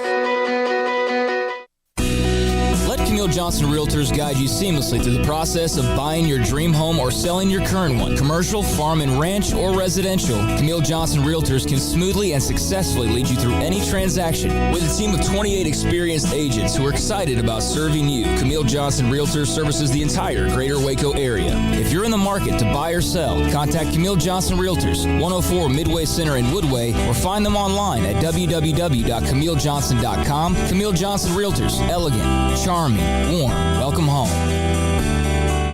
Do you or your kids get nervous about going to the dentist? Stonewood Dental, Dr. Steve Childress, he can help. I've spent a career taking care of patients who as children had bad experiences, and now they're adults that hate going to the dentist. If I get a kid at 3 years old and they come every 6 months and it's a happy experience, it's normal for them. Now they have an accident at 6 or 7 or 8 at school. Now they have a broken tooth or a trauma, and they have to come here. They're used to lights, they're used to water in their mouth, they're used to experience, they already trust us. It's amazing what we can do with that kid without it being a negative thing. But if I see a 6 or 7 or 8 year old that's never been to the dentist, and now they have a trauma or an unfortunate unexpected toothache, it's harder to do that for that kid and it not be somewhat of a negative experience. So bottom line is I try to teach kids and adults and teenagers and everybody the way I'd want my family treated, which is where it's a necessary part of life. You just take care of it. It doesn't have to be that big a deal. Learn more, stonewood-dental.com. Parenting is full of surprises. You never know what to expect. So after our son was born, I called my Texas Farm Bureau insurance agent to set up a life insurance policy in case something happened to me. Sawyer is now 2. And we'll soon have a sister. There's no one else I would trust with protecting my family. Stop by and see our agents at one of our 3 McLennan County locations. Coverage and discounts are subject to qualifications and policy terms and may vary by situation. From the first workout to the last practice, sports is an incredible challenge. Hi, this is Dan Ingham with the First National Bank of Central Texas, and we're proud to support each athlete, every parent, and our educators. From families, small businesses, to the biggest industry, we're here to help. With remarkable products like First Free Checking, we've got banking ideas that fuel big dreams. The First National Bank of Central Texas. Familiar faces making local decisions. Member FDIC, Equal Housing Lender. Welcome back to SicEm365 Radio.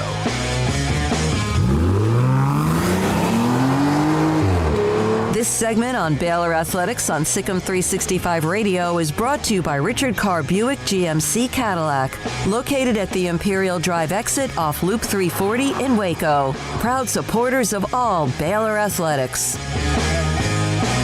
NCAA today released 20 potential regional host sites.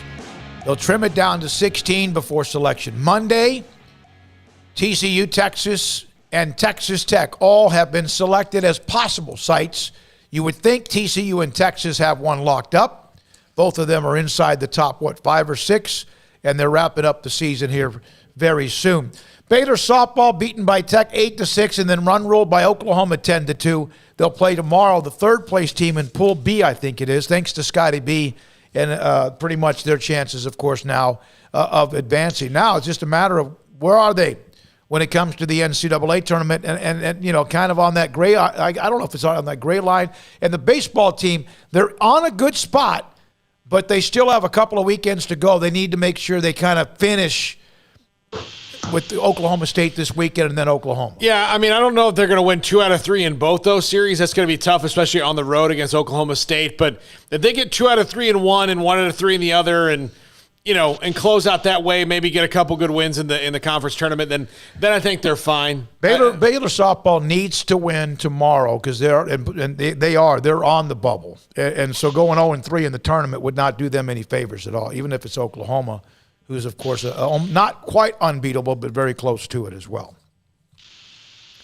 All right, Paul. I asked the SicEm365 staff, the most reliable people on the staff, you're going to have to go in there and do the tallying of all the votes.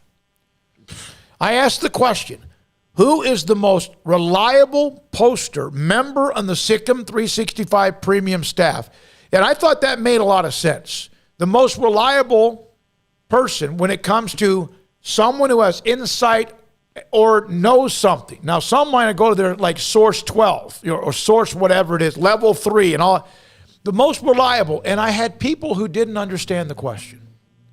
Are you talking among our own staff? No, on members of SicEm. Oh, members. On staff. Well, then you're okay. You're asking the wrong person because... No, I'm not, because I know you don't go on there. I'm saying, Does that question make sense to you? Yes, it does. I mean, if you're clear, it's not, who's the I'm not asking about who's going to walk across some old woman across the street. I'm not asking that. Who's got the best batting average of people who post on the message board? Yeah. Who says something and it's right most of the time? Yeah. Yeah. Craig, do you think that was a hard question to ask? Because I had some people that were so confused by that.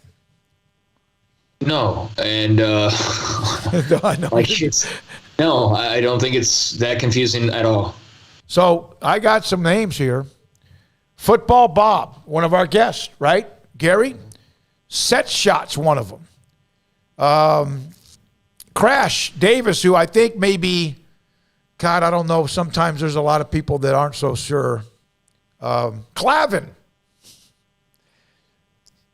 One of them mentioned a member. I'm not going to say his. I am going to say his name. Because it's an E-ball. This is actually correct because you could always count on E-ball to E-ball any thread he posted. In other words, just send it off on some tangent. Mm-hmm. He's been under a lot of pressure lately with all the changes in the women in basketball. Hambone. I thought it was good. I thought it was pretty cool. We got a lot of people. Hob Howell, Rifle Bear, BU Bear in Arkansas, and others. I'm just throwing it out there, but that's on. There's a thread.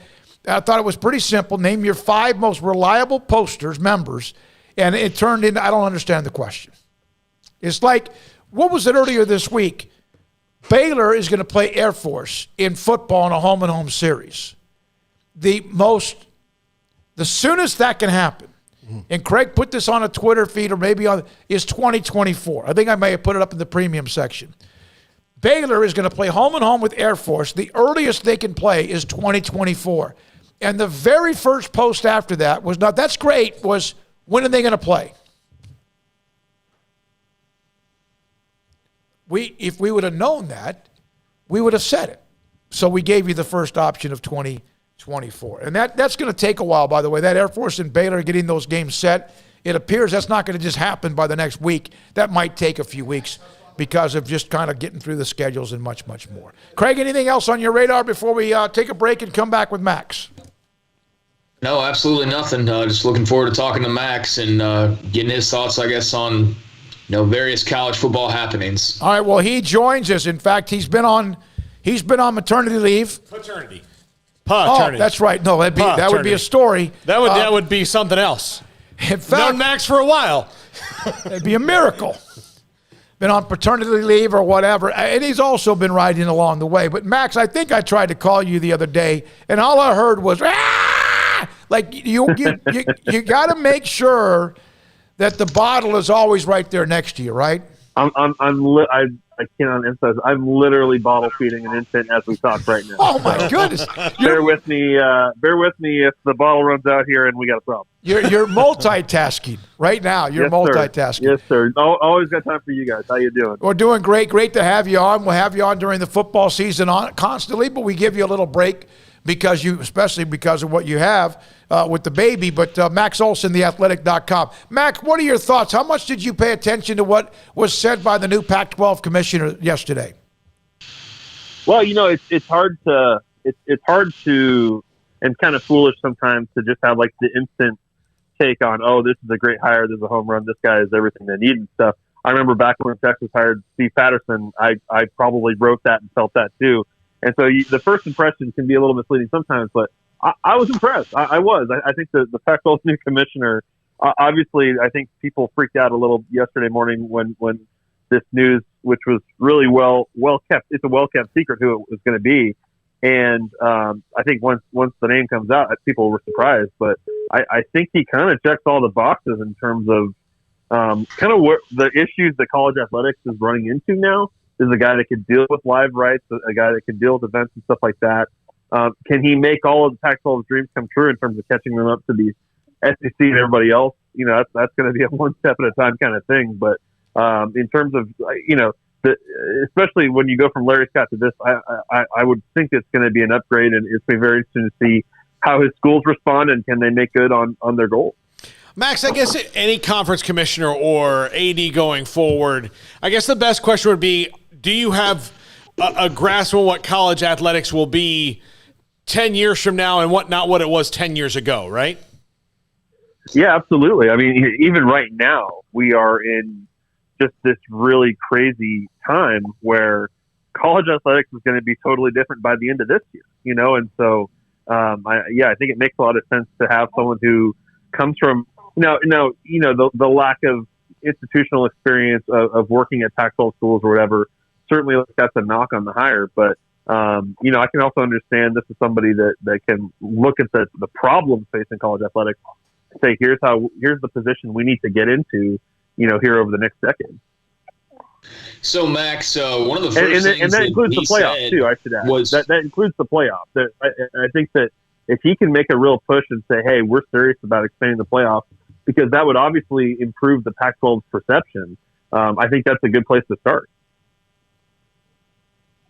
So, Max, do you feel like the winds are changing when it comes to the playoff discussion? I mean, between what he had to say about being in favor of it, you had the ACC commissioner, Jim Phillips, coming out yesterday. He said he wants a thorough assessment, but obviously he's not closing the door. Does it feel like change is on the horizon, or do you think this is still a long waiting game? I think so. And the timetable on that is a little bit tricky to know because of the TV contracts and all that. But I do think the way that this was finally sort of acknowledged a month ago or a few weeks ago, I think makes it clear that the tenor is changing, that there is, and I think you could have attacked this from a number of different angles in terms of what, I'm curious what the leaders in college athletics see as the biggest concern in the playoff. Maybe it's just the lack of representation, the fact that it's the same teams every year and all that, and always blowouts and whatever. But I do think I think it's starting to turn. I really do. And, maybe Jim Phillips coming in to take over the ACC adds to that as well. You've got a changeover with 2 of the 5 Power 5 ADs. I think that's influential. But yeah, it seems like everyone, including the folks that run the playoff, are starting to understand, hey, this is coming, and we need to start wrapping our heads around what is the best next move they can make here. All right, so I've seen some of these lists, and I know that there's 1,000 media outlets that have their list, but I saw a list of the top 5 returning running backs in college football. And I'm sorry, I know that there are 5 good ones, and there may be 20. But how can Breece Hall not be on a list of the top 5 running backs returning in college football, in your opinion? Oh, yeah. I mean, that comes from PFF, and I think PFF, in their case, they were using the, career data that they had on running backs, and that's why they came up with their 5. They've been doing that for every position this week, and I was surprised to see Breece Hall not on there because you look at that kid. I mean, shoot, he's only played 20, 22 games of college football, but he's been spectacular for about 16 or 17 of them. I mean, and ran for 100 in almost every game last year. I think he's the best returning back in the country, and potentially a first round, second round kind of guy. And that kind of thing, I get it. It's based on PFF numbers, and they had Kennedy Brooks on there who didn't even play last year, so it's clearly kind of like a career stats thing. But boy, I don't know that there's a better back. We've seen other guys that have shown flashes, but I don't know that there's the more complete back coming back next year than Breece Hall at Iowa State. Max, we had Bruce Feldman on last week. You and he worked on the top 50 transfer portal thing.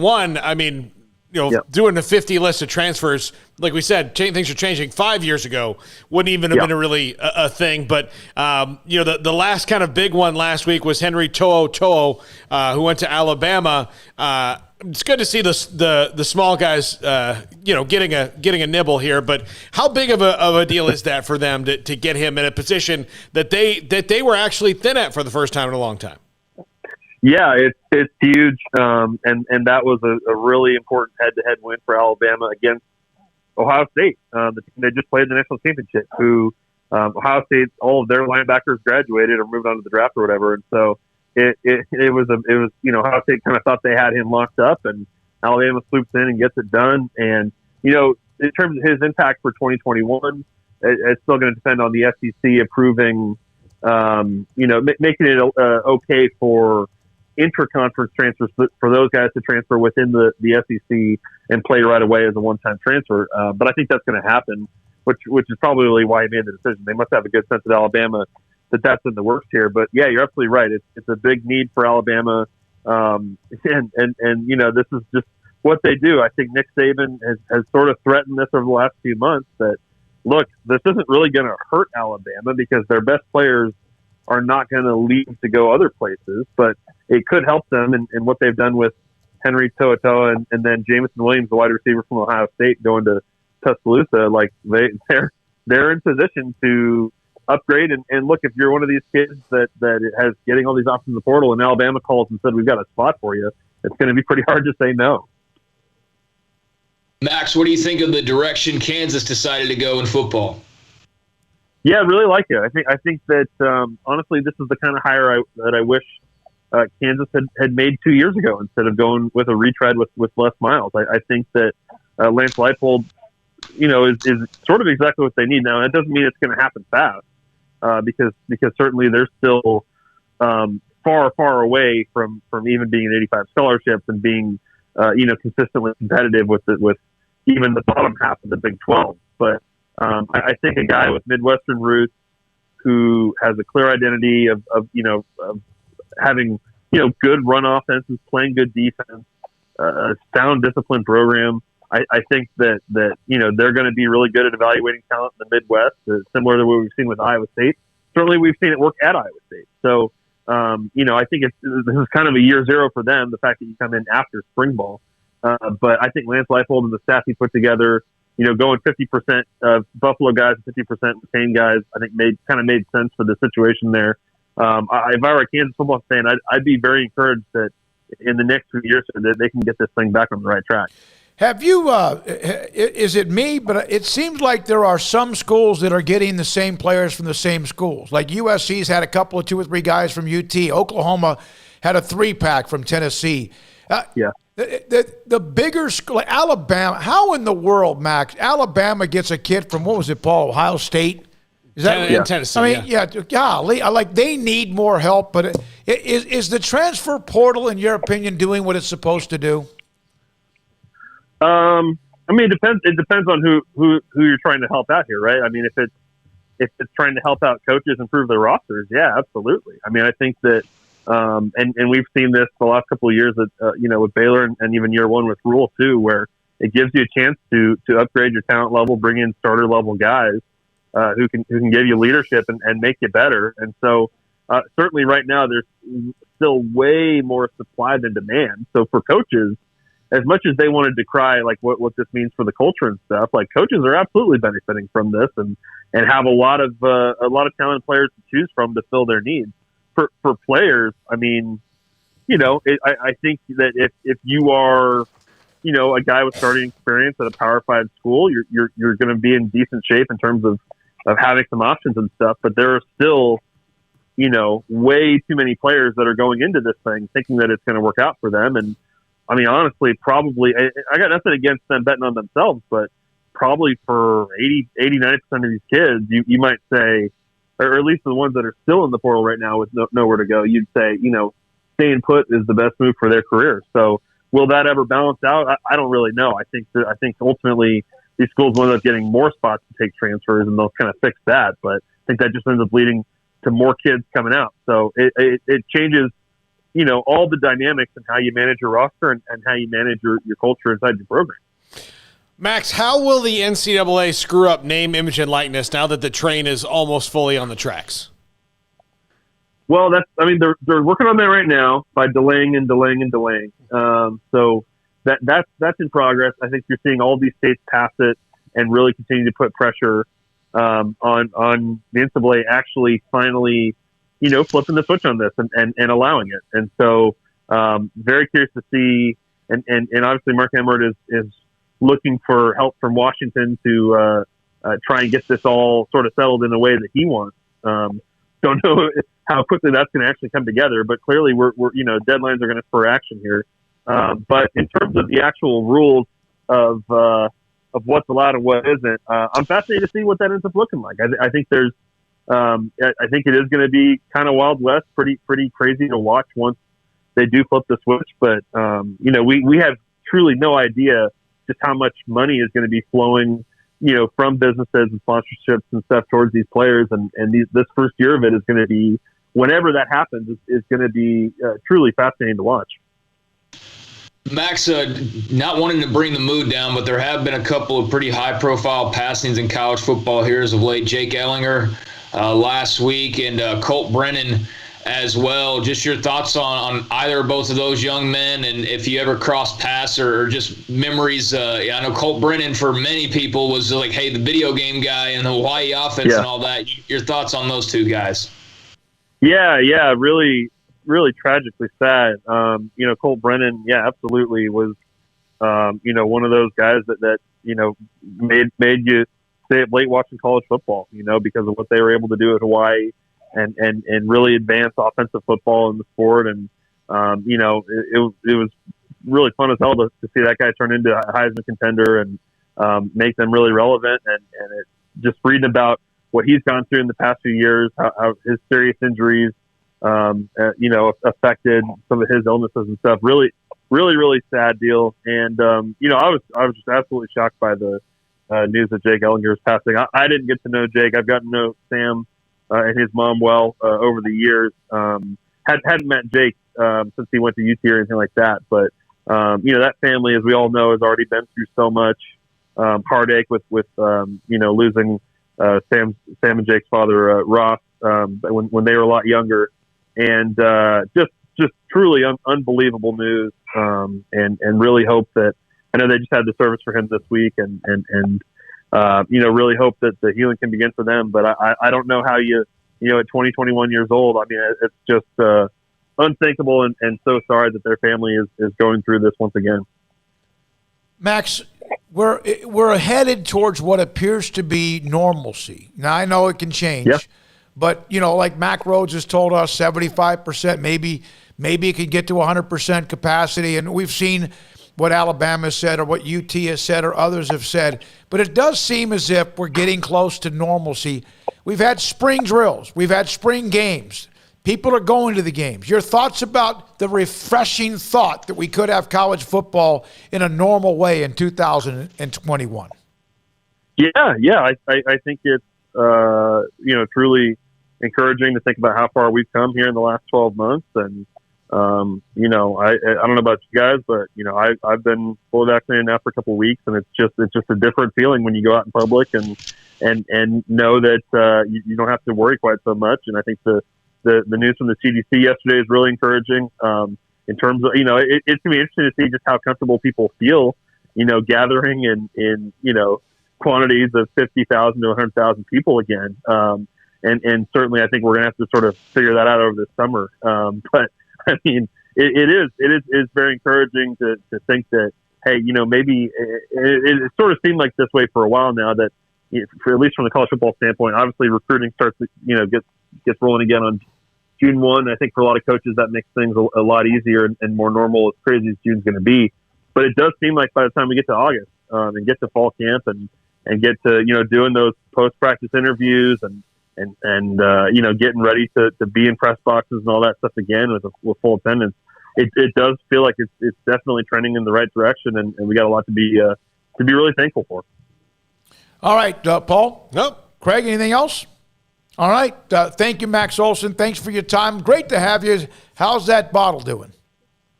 Almost done here, but hey, he held it together, huh? I mean, you got to count the small victories. Okay, but asleep or just happy? Oh, he's getting after it. He's still awake here, but he just slept for a couple of, and he's sleeping through the night now, so he's been pretty good to us. We're pretty fortunate for baby number one here that he hasn't been too brutal so far. So did that make? And I did send you a text. Did that make Mother's Day a little more? I know you everyone has their own mother, but did that make Mother's Day a little more special around the Olsen household? Yeah. Oh yeah. It's really cool. It's really cool. So he was born first week of February, and getting close to 4 months now. It's been really cool. I'm really thankful to be able to kind of get this time off from work and focus on the family here and stuff, and slowly start to like wrap your head around. All right, now we got to get ready for this next college football season. But yeah, it's been awesome around here, and appreciate you asking. Thank you, Max Olson, theathletic.com. With us, Max is a weekly guest during the college football season. It's been a while. Had the young baby in February, and here he is. He's nursing the baby with a bottle. Yeah. Well, I mean, because he's on paternity leave. Yeah. Max is so good. He's been very loyal to us. Before we even ever had our first show, and I've said this, we hadn't been on in a while. I haven't said this in a while. Before we ever hosted our first show, which was on April 6th of a year ago, he texted me. He goes, hey, I want to know what you guys are doing because I want to be a part of whatever you do. He had heard kind of what we were going to do, and he's been a part of it from the beginning as well. When we come back, I'm going to go over in the corner. Lane Pittman dropped off with some goodies from Coach Taft, who's listening to us as a premium section member of SicEm365 and on the app. We'll come back. I'm going to see what we have, maybe something we could put on the walls here at this great studio. And this is SicEm365 Radio. Riverbend Liquor and Wine, Lakeshore Drive at North 19th Street. They've got the single barrel Balcones release right now, and this was aged in 3 different casks or barrels over the 5.5 years it was aged. So go on in and get that now while supplies last. I'm sure I've got to go get mine. I'm sure it's delicious. Steve Chapman said it packs a punch and it's really good. He's also got the best selection of craft beers you can possibly imagine that they have at Riverbend Liquor and Wine. I mean, it's a huge refrigerator full of different things, always churning the bottom of the roster. Not even the bottom, the whole roster. They'll churn it seasonally, and it's great. Great selection of wine, great selection of spirits, unbelievable customer service. I'm going to say that again, unbelievable customer service. Sometimes you can walk into a place and you're in a rush and you need something, you don't know where it is, you can start looking around and get confused and turn around. Believe me, they'll help you. Plus that drive-through window, if you really just know you're going to get turned around, go to the drive-through window, tell them specifically what you want, and before you can say Jackrabbit, it's in your car and ready to go to wherever you're going to go. And now that we can be out and about a little bit more, celebrate it, maybe some outdoor parties, maybe some Memorial Day parties coming up here in a couple of weeks. Riverbend Liquor and Wine, Lakeshore Drive and North 19th Street. Find out more on Facebook and Instagram. Boozers is the wedding ring store and more. If you're ready to get engaged or already married and want to upgrade your wife's ring for a special anniversary, Boozers is the place to go. With the largest selection of premier quality diamond engagement rings and wedding rings in Central Texas. They have 7 cases with over 300 styles of rings from top designers like Natalie Kay. Choose from yellow, white, or rose gold, plus beautiful top quality loose diamonds. With an in-house jewelry, they can also custom make anything you want. Bring in a picture or drawing and let Boozers create your one-of-a-kind pendant or ring. They can even use some of your old gold and diamond jewelry to create something new. At Boozers, you'll find a great selection of quality timepieces, and Boozers is the place for expert watch maintenance and repairs too. They specialize in expert Rolex watch repair for fine jewelry, watches, custom work, and more. Go to Boozers on Valley Mills and Lake Air Drive in Waco.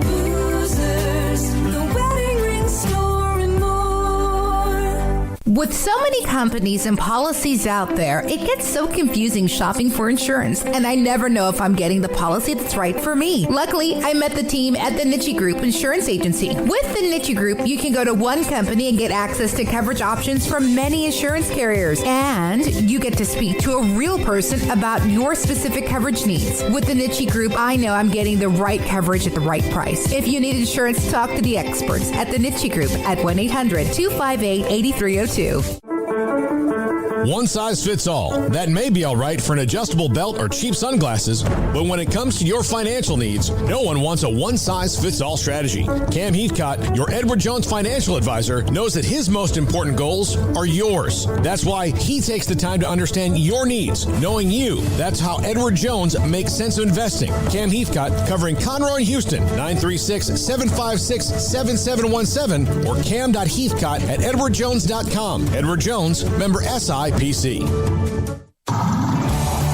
It's time to fire up the grill, heat up the oven, or get that deep fryer going to enjoy the top quality products at Waco Custom Marketplace. Order 30-pound sacks of live crawfish by 6 on Wednesday. Pick up on Friday afternoon after 2 or Saturday. Enjoy the weekend. 30-pound sacks of live crawfish available right now for $4.25 a pound. Find all the crawfish boil ingredients you need, including red meat potatoes, sausage, corn cobbettes, and Louisiana boil seasoning. Make your order for live crawfish by Wednesday at 6. Pick up on Friday after 2 or all day Saturday, and enjoy the weekend. Waco Custom Marketplace, your home for fresh baked kolache, cinnamon rolls every day. Butcher shop to cut your steaks the way you want. Fresh seafood, summer sausage, boudin, house cured and smoked bacon, spices, seasoning, soup mixes, and more, and weekly gift boxes for any occasion. Waco Custom Marketplace, 425 Lake Air Drive in Waco, or WacoCustomMarketplace.com.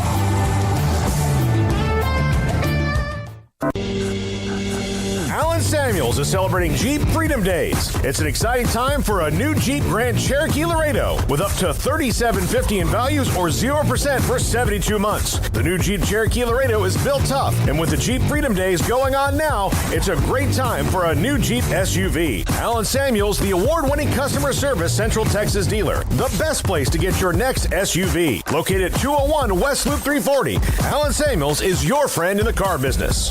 Come by. Let's be friends. Welcome back to SicEm365 Radio. Have you downloaded the SicEm365 Radio app? Do it today on the App Store and Google Play. So earlier today, we mentioned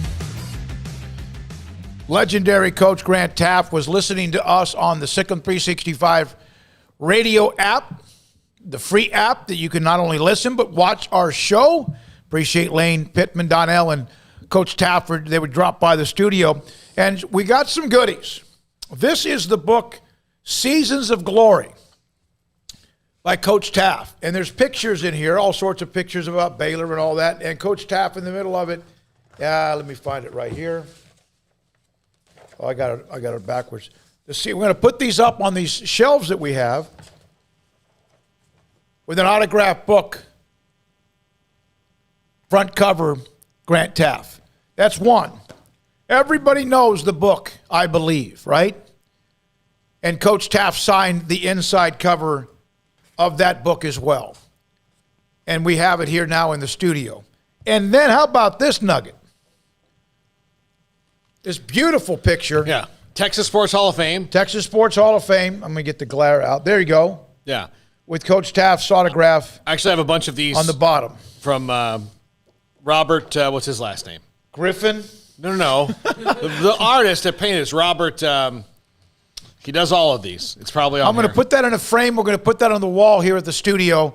We're going to Robert Hurst. Robert Hurst is the artist. The I Believe book is going to be up on the shelf, and then the other book, Seasons of Glory, give me as well. the thing. But I don't know. I don't know if we're supposed to get this one. Look. Okay, Lane, I hope you're watching. Yes, I mean this was got to be an accident right here.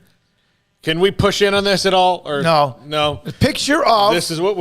Wait, where's my camera over here? Here we go. This is Grant Taft. Lean it forward. And you'll take the glare off. And there you go. President Reagan. Yeah, Grant Taft with President Ronald Reagan. Yeah.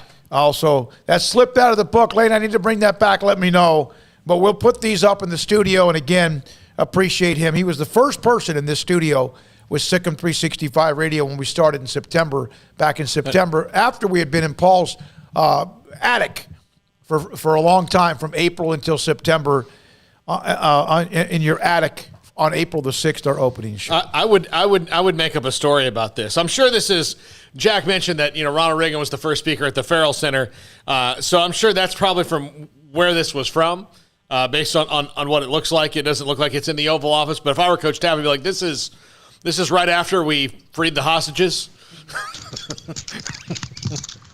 Just pick something. Like right when we were negotiating the Berlin Wall to fall down, I told him, you tell Gorbachev we're not messing around anymore. That's what I would say.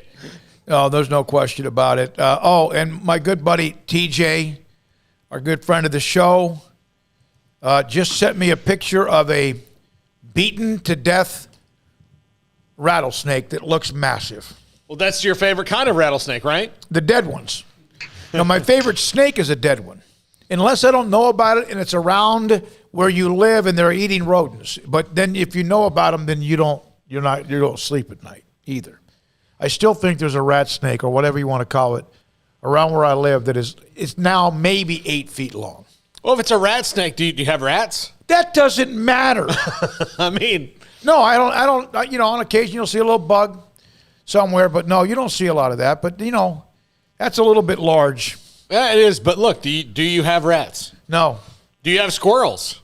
I don't see many of them either. Okay, yeah. Because if Oreo was visiting, Oreo would lose her mind if she saw a squirrel. So there you go. Okay. I mean, that's your explanation there. Okay. Craig, how you feeling? I feel fine. I'm ready to get out of my place. Just been cautionary. Found out of the 3 people that I was with last weekend, the 2 pop positive for Corona the day that I was coming back to Waco. So even though I had it recently, I have an abundance of caution just for other people. I decided to, and after talking with a doctor, decided to just be smart about getting right back out there after being around a couple people who had it. But the 3rd person I was around doesn't have it. So it's weird how that works. But they've also had their shots. So I guess the shots were working already. And for me, I feel fine. So I'm feeling like maybe having it recently, the antibodies have, defended it. So I'm planning on being back on Monday and haven't had any issue really at all. Other than when I just first came back, I was feeling a little run down, but I think that was just being tired. So I'm good. Well, and look, the CDC announced yesterday, look, if you've got your vaccine, unless somebody in their private business asks you to wear a mask, you don't really have to anymore. So just another reason to get your shot so you don't have to worry about it anymore. Get back to normalcy. Even though we're millions and millions of people away from herd immunity. But, I'm sure you have a good reason because of that tweet you saw. What? Which one? I'm making a sarcastic comment about people who are not getting their shots because of stuff they saw on Twitter or Instagram about shots. What do you mean? I mean, the people who are tweeting about shots not working are not doctors. Oh, they're just idiots. People who are tweeting, most of them are. Yeah. Just tweeting, So, all right, well, it sounds like things are getting back to normal in particular ways. Whatever you have, if you've had it or not, or you've been vaccinated or not, it does appear as if, oh, my God, people can start living their lives again if they haven't had a chance to be able to do so. When we come back, we're going to hear from Art Strickland. He's at the AT&T Byron Nelson, the new course up in McKinney. It's a PGA Tour course. It's, of course, a PGA Tour. It's a tournament players course. We're going to come back and hear from Art, DeChambeau, Spieth, Jimmy Walker, Brooks Koepka, how are they doing? Who made the cut? When I looked earlier today, I want you to think about this. When I looked earlier today at the leaderboard, the projected cut line was -5. -5. It means if you were 4 under, you're not going to make the cut. And at times, tournaments, they go real low, and so that happens. Art Strickland, PGA Tour columnist, and more. He'll join us next on SicEm365 Radio. IdealMRI.com. I got a text today, earlier, an email actually, from Rob Maxey, Dr. Rob Maxey. Man, they're the title sponsor of this show. They're also were part of our sponsorship of the NCAA tournament when we were in Indianapolis covering Baylor on their way in what was a march to the national championship game by blowing out Gonzaga. Ideal MRI is something, what they do is championship level. What they do is allow you to help you save money. And what they do is also get the MRI with state-of-the-art technology. 1, they have state-of-the-art MRI technology. 2, great specialists and techs, doctors who read the MRI. And also important anytime is they can help you save hundreds, if not thousands of dollars. How? Ideal MRI every time is $497 or less. Not $497 and then $850. $497 or less every single time. Plus, they'll help you with the insurance. So if you have something that hurts and your doctor tells you that they need to get an MRI, you tell them Ideal MRI in the Central Texas marketplace just off of I-35 in the south part of Waco on that Loop 340 and Highway 6 exit. Ideal MRI can help you save hundreds, if not thousands of dollars. Find out the evidence of why you hurt so bad. What is the pain? And then someone will contact you to tell you that and send it on to your doctor as well at IdealMRI.com. From the first workout to the last practice, sports is an incredible and rewarding challenge. Hi, this is Dan Ingham with the First National Bank of Central Texas, and we're proud to support each athlete, every parent, and our educators. From families, small businesses, to the biggest industry, we're here to help. With remarkable products like our free First mobile app, we've got banking ideas that fuel big dreams. That's the First National Bank of Central Texas. Familiar faces making local decisions. Member FDIC, Equal Housing Lender. Did you know that 1 out of every 4 men have symptomatic low levels of testosterone and don't even know it? And if you think you're too young to worry about it, guess again. Low T levels can make you feel tired and grumpy, cause weight gain, and wreak havoc on your sexual desire and performance. Petty Clinic Low T can set up same-day blood screening and results, so if you're tired of being tired, I challenge you to man up and Google search Low T Waco or go online pettycliniclowt.com. It's a private clinic with an atmosphere catering to men. Affordable, only $150 a month, includes lab work, office consultation, testosterone injections, follow-up visits compared to $395 a month in Dallas or Austin, and you don't have to fight the traffic. Petty Clinic Low T is board-certified physician consultations, will provide the best form of brand-strength testosterone available. Contact Petty Clinic Low T today, just off Highway 84 and Old Hewitt Drive in Woodway. Petty Clinic Low T, helping men become the high-performance men they deserve to be. PettyClinicLowT.com or Google search Low T Waco. It takes time to reach goals. It's a truth that applies to more than sports. It goes for your financial goals as well. You work hard for your money, and you deserve an investment strategy that lines up with your game plan. And Tom Albers, your Edward Jones financial advisor, can help. If your financial investments aren't putting forth the effort you desire, stop by today for a financial review. Tom Albers, 4301 Lakeshore Drive, 254-776-7605. Edward Jones, member SIPC. At Ideal MRI, we feel blessed to be a part of the Waco community. We're a small family business right here in Central Texas, and our goal is to bring down the cost of healthcare while maintaining high quality. At times like this, the cost of healthcare has never been more important, and unfortunately, significant illnesses and injuries still occur. That's why Ideal MRI is open and here to serve you through the difficult time. We offer premium MRIs just like a hospital with state-of-the-art technology and specialists, but you'll pay less. sometimes thousands of dollars less, whether you're using insurance or not. At Ideal MRI, we accept most insurance and there are no hidden costs, even offering financing if that's needed. Everything included in the price, and you'll not get something as a surprise in the mail later on. If you need an MRI, ask your doctor about Ideal MRI. They'll know. You can schedule an appointment safely from home online in minutes at idealmri.com or give us a call, 833-IDEAL-MRI, idealmri.com. Pay over qualified buyer with 4,000 down to 2.9% TTNL extra. See deal for details. Travel is back, and so are the savings at the Memorial Day Savings Event at Richard Carr. Hit the road in a 2016 Buick Encore for only $152 a month, a 2016 GMC Sierra for only $318 a month, a 2018 Mercedes GLA for $334 a month, or a 2015 GMC Terrain for only $135 a month. 100% credit approval is always our goal. It's a Memorial Day Savings Event going on now at Richard Carr. At Richard Carr, we give you more.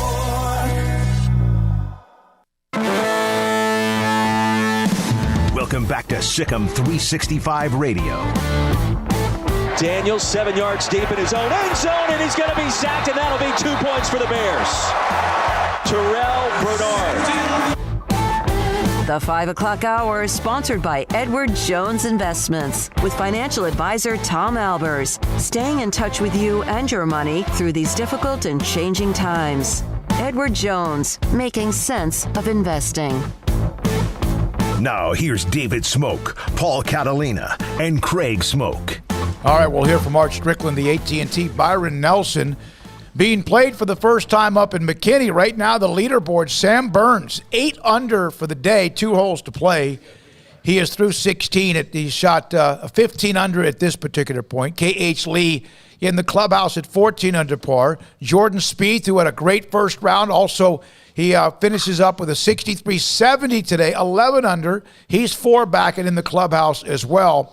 And we'll get updates. We'll throw out a couple more names here. Bryson DeChambeau, who was kind of flirting with the cut. He's now 8 under, 5 under today, 8 under par, tied for 27th as well. Jimmy Walker was struggling a little bit early, and he is 6 under.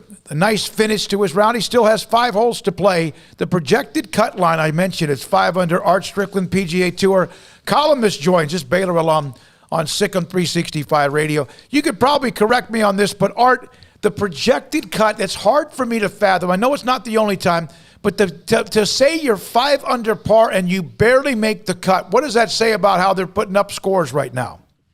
Well, it just means that it's a birdie fest. That's the all-time PGA Tour record for lowest cut. Good for 30 years with 6 under par. 1960 at the Boston Desert Classic. This year in Vegas, back in the fall when the player Las Vegas, the cut was 7 under par. Now we may get to 6, later on tonight. We're not getting to 7, but that just shows you how tough this game is. How would you like to go home and tell your wife or your dad, or I shot 5 under par today, Dad? It's awesome, and I missed the cut, and I got to go home now. Yeah, shows you how many good players there are out here. Yeah, that's got to be a bummer. Also, though, Art, for look, like Jonas Blixt, who's not, up in the top 10 all the time, but here he's 4 under par, but he had a bad round. Well, that's kind of what Bryson said. He said, I think Bryson 3 under yesterday. He said it was really a terrible. She said, 9. That's really the way these pros look at it. Rich Beam, who's top pro, won the PGA Championship, lives in Austin now. He said every time a pro makes a bogey, in his mind, he's going to make 3 birdies to offset that. And, that's what it is. Playing Georgia fairways, the ball sits up. Very little wind here, a lot of sun, a lot of warmth. Wide open driving fairways. It's a birdie paradise, and the best players in the world are doing what the best players in the world should do. They're tearing it apart. Well, let's discuss the course. So obviously you're talking about it's a birdie fest. They tried to play the Nelson a couple of years, I think it was, in the south part of Dallas. And, of course, for a long, long time, the TPC at Las Colinas, which hosted it. 4 seasons at Las Colinas that hosted it. Tell us a little bit about the course in McKinney and how's it hold. Obviously, What are the reactions of the players to actually the course itself? I think the players like it. I mean, you know, last couple of years, you mentioned, obviously last year canceled by the pandemic, but I think it's more than course, which is a golf course. And it's really unlike things that was played on the beach. So the players really Hey, Art, hold on just a second. We're having that problem. We have that. If you're going to have to try to find a way to stand at a certain spot. He's on the course walking around with a cell phone. We'll try to do that. We've had that issue before as well. We'll see if we can get him stabilized. Go back to Jimmy Walker's round, who is playing the back nine right now. Walker birdied 2, 3, 5, and 6. Bogeyed 7, was 3 under in the front 9, and birdied 10.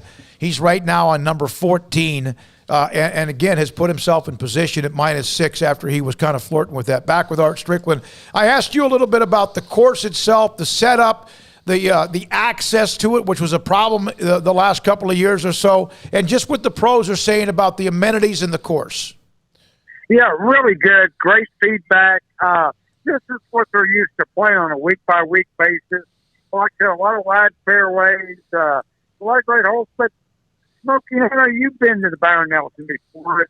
You know, this is what the Byron Nelson is. It is a great social event. It has raised 167 conductors for charity since 1968. 167 million charity. And so people are out here for the thousands. They're limited by COVID this year to 12,500 fans. I guarantee you, all 12,500 are out here. And I told me today, tickets for the weekend round are $400 on StubHub. That's how badly people come out and see this thing. Art, Sam Burns continues his kind of hot streak here. Is he a name we need to watch in the majors come the end of the year? Oh, possibly. There's a great saying on the PGA Tour. The best time to win your second tournament is right after your first win. And he won a couple weeks ago at Valspar and Florida 3 times. And really is the guy that you should look at for the PGA next week, Kiwa Island. I'll tell you one guy you shouldn't look at, and Paul, you may want to cover your ears over your former Seminole, but Brooks has really struggled. He's had knee problems, hasn't recovered from his last surgery, made really, I felt, a surprise decision to play this week. Missed the cut of the Masters. Said his knee was really hurting him. Said he felt better this week. He's going to miss the cut again this week.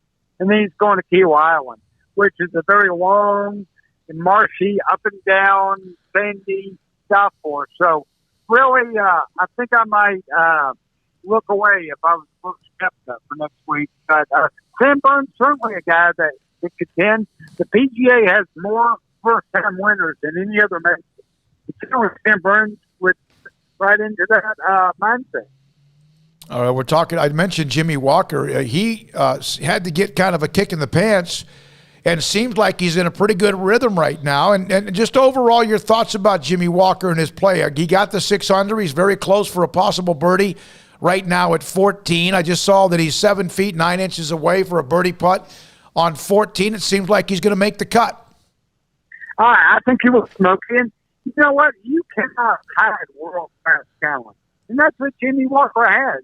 He has world-class golf talent. He has won 6 times, won a PGA championship. You can back your way into 1 or 2 wins. You could fluke it out. You can have the greatest week of your life. You can't do that when you've won as many PGA Tour events as Jimmy Walker has. So I think that his talent's coming to the top. Obviously, we talked, at length about his health issues, but, he's learning how to manage that. And a PGA championship coming back to the PGA championship, well, that could be a dangerous combination. So I saw this story earlier today. Phil Mickelson, one of the great players of all time, will not have to go through qualifications to play in the U.S. Open at Torrey Pines, which, of course, is an incredible place. He's been given an exemption, a special exemption from the USGA, and he'll get to play next month at the U.S. Open. This will be his 30th U.S. Open. It's the one he's never won.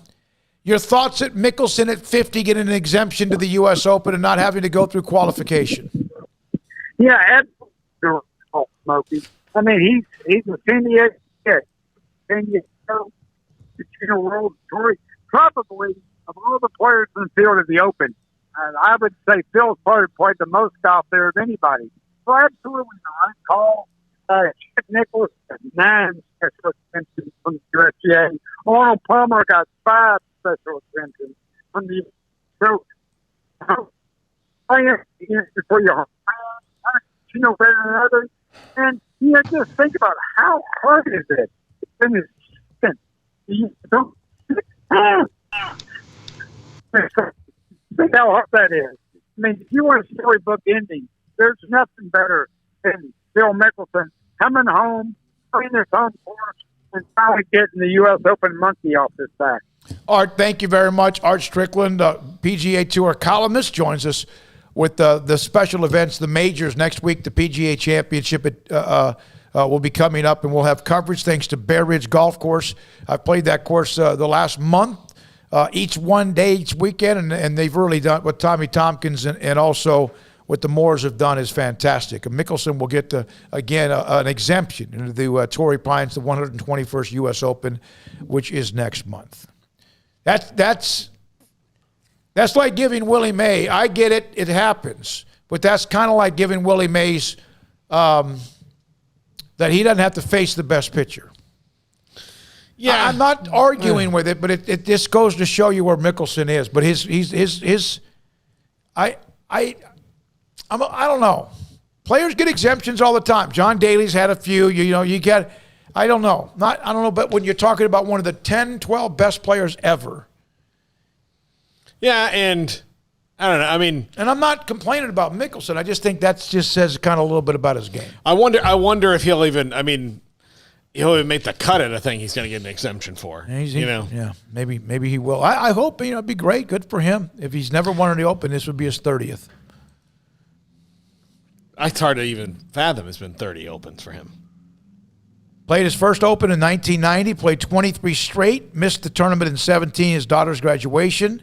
They've now granted 35 players a total of 53 special exemptions dating back to 1966, when it first gave Ben Hogan an exemption. And so if you give Ben Hogan an exemption, you could obviously give one to Phil Mickelson. Good luck to him. That's down the road in June, the PGA Championship next week. And again, we'll also have coverage of that thanks to Bear Ridge Golf Course. When we come back, 5:15, Paul Catalina, Craig Smoak, also Hayden Emma, and Jack McKenzie. Jack McKenzie is going to go out after the show today. I think he's going to melt.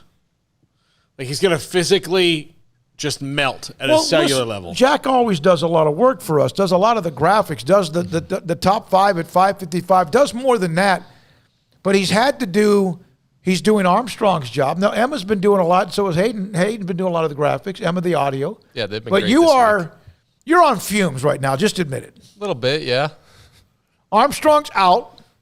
He was jealous that Jack got an extra day off because of his debauchery over the weekend. Graduation celebration? I'm thinking that Armstrong, and I just know Oregon Trail diseases, so I think he has dysentery. Yeah, that sounds about right. Yeah. Where has he been? Nothing to base that on. I don't know. I mean, like he's been out for 3 days with a stomach bug. What, did he go swim the Brazos and suck the water into his gut? Yeah, so I think it's dysentery. Got COVID on us. I know. He's already had that. I know. Is he going to be one of those employees that's constantly kind of missing time?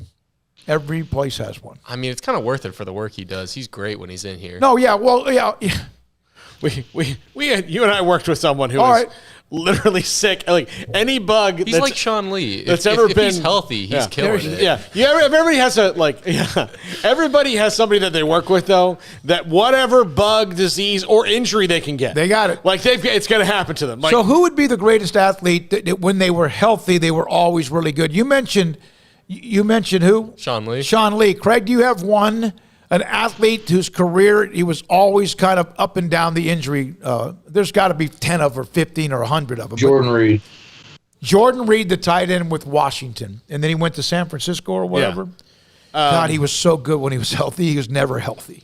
Yeah, I think this is a different cat. Like somebody could say Ken Griffey Jr., but he was really good then got injured a lot. Hundreds. I'm talking about that's a guy like a Bo Jackson category. Yeah, that's more like that. But I would say, let's see. But Jackson had an injury that derailed everything. I'm talking about someone that spends more time on the injured reserve list or hurt, but talented. When they're there, they're fan. You got to be like right now. I'll tell you, Corey Kluber.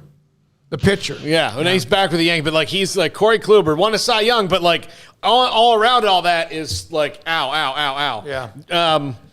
God, there's a pitcher. Josh Hamilton for a few years. Yeah, there you go. Yeah, TJ threw that one in. Yeah, he was just as brilliant as you could possibly be, just dripping with unbelievable, just natural power. Doesn't mean he didn't work at it, but yeah, he was in and out of the lineup quite a bit. Well, and Josh Hamilton. He was the one at work, though. Like, if you wanted to say, like, if he was working in an office, he was the one who had the bizarre things. Like, oh, well, I was at the pool this weekend with my kids, and then I got, something in the water. But Josh Hamilton was like, oh, well, I have blue eyes, so I can't play during the day. Like, what? Like, are you serious? I mean, like, that was, and he's got some more severe problems that we're talking about. But it was, I quit chewing tobacco during the season, so now I'm going through DTs and I'm not good. Like, right. That was Josh Hamilton, too. Yeah. By the way, I have a note about Sophia Young-Malcolm, and I did a little digging on this. If you look at the press release, and somebody brought this up on the site about her role with Baylor, may not actually be someone who's on the bench and may not be someone that actually is out recruiting, but she'll have a very big impact in that. And so I was given a heads up. Somebody at Baylor told me what her role was kind of still like to be determined. And someone said, well, that kind of sucks. No, she's still back with the Baylor Lady Bears. It just may not be someone. She's fresh, remember, into the coaching part of this. This is like new to her as well. So that doesn't mean it's not like she's going to be your first assistant, but she will be heavily involved. Sophia Young-Malcolm, when she calls, the people will answer the phone. Well, and the other thing is that if you question her wanting to take this or the job not being right for her, like, or not being enough for what you think, go back and listen to her interview with us today and listen to how I would say giddy even that she is to be back here. She's ready for this, and nobody even like some of the best players in all of sports when they get into coaching don't just go right in and get a position coach job. Look, Leon Lett. Who was not, but he was a really good player for the Cowboys in those Super Bowl teams. But he's still been the assistant defensive line coach for a long time. Maybe he's happy with that role and what it entails, but he was a really good defensive lineman who knows how to be a defensive lineman. But it's not like he was okay. Well, you're done now. You're the defensive line coach. You got to learn those things. And I wouldn't say it would be too long before, like, if she's got an off-the-bench role this year, within a year or two, she'll be on the bench. Well, here's, in fact, a spot from one of the posters on the site. Player development role would mean she cannot do on-court coaching or off-site recruiting, but can be on the phone, internet, recruiting interface with players, AAU coaches, parents. The athlete personnel department, the position, means you're also a part of community involvement, attendance, study halls, etc., but it's used as a gateway to an assistant coaching position later on without being limited to the pay of a graduate assistant. So it's kind of a way to open the door up for her. I don't have any, whether she's. It's a lot of that, like if you look at, David Wetzel for the football staff. Bob Shipley had that job at Texas, right? Yep. For football. And it's a lot of times when big high school coaches go into college coaching, that's the first job they get before they jump into being a position coach or a coordinator, just so you learn the college game a little bit. Yep. All right, Craig. The interview with John Gallagher, we're going to replay that here in just a second. We're going to come back with that. Our good friend from Hartford University, the basketball coach who's taken on the administration, president not contacting him one single time during their run to get to the tournament, to win the conference tournament, to get to the tournament, to lose to eventual national champion. Never a bite from his president, and how John Gallagher took that head on, the disappointment. He said he shed tears, met with his team, all of that How did Hartford's, or SicEm365's coaching analyst as well, college basketball analyst, John Gallagher, earlier this week on how they have taken on the disappointment of the possible transition to Division III. It was good. It was great.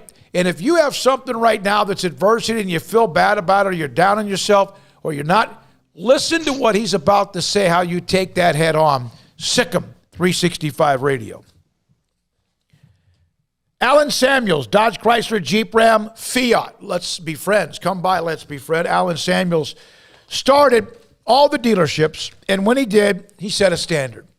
Mr. Samuels passed away earlier, of course, in the year, but he has left what is the standard of what he expects from whoever is a dealership, the general managers, partners, salespeople, and anybody else on staff, even to the financing and parts and service department. Alan Samuels, Dodge Chrysler Jeep Ram Fiat, they have the Ram truck, three-peat Motor Trend Truck of the Year, back-to-back-to-back years, top safety pick as well for trucks named in 2021. And the 2021 new Ram 1500 Crew Cab Lone Star with values up to $6,750 or 0% for 72 months. The Jeep Freedom Days, the 2021 Jeep Grand Cherokee Laredo with up to $3,750 in total values or 0% for 72 months. And the Chrysler 2021 Pacifica, the Hybrid Limited Edition, total values of $6,000 or 0% for 72 months. Those are just some of the incentives, the discounts, the opportunities for you at Alan Samuels, Dodge Chrysler Jeep Ram Fiat, Loop 340 east of 84 in Waco. At Baylor University, students can shine in their own way.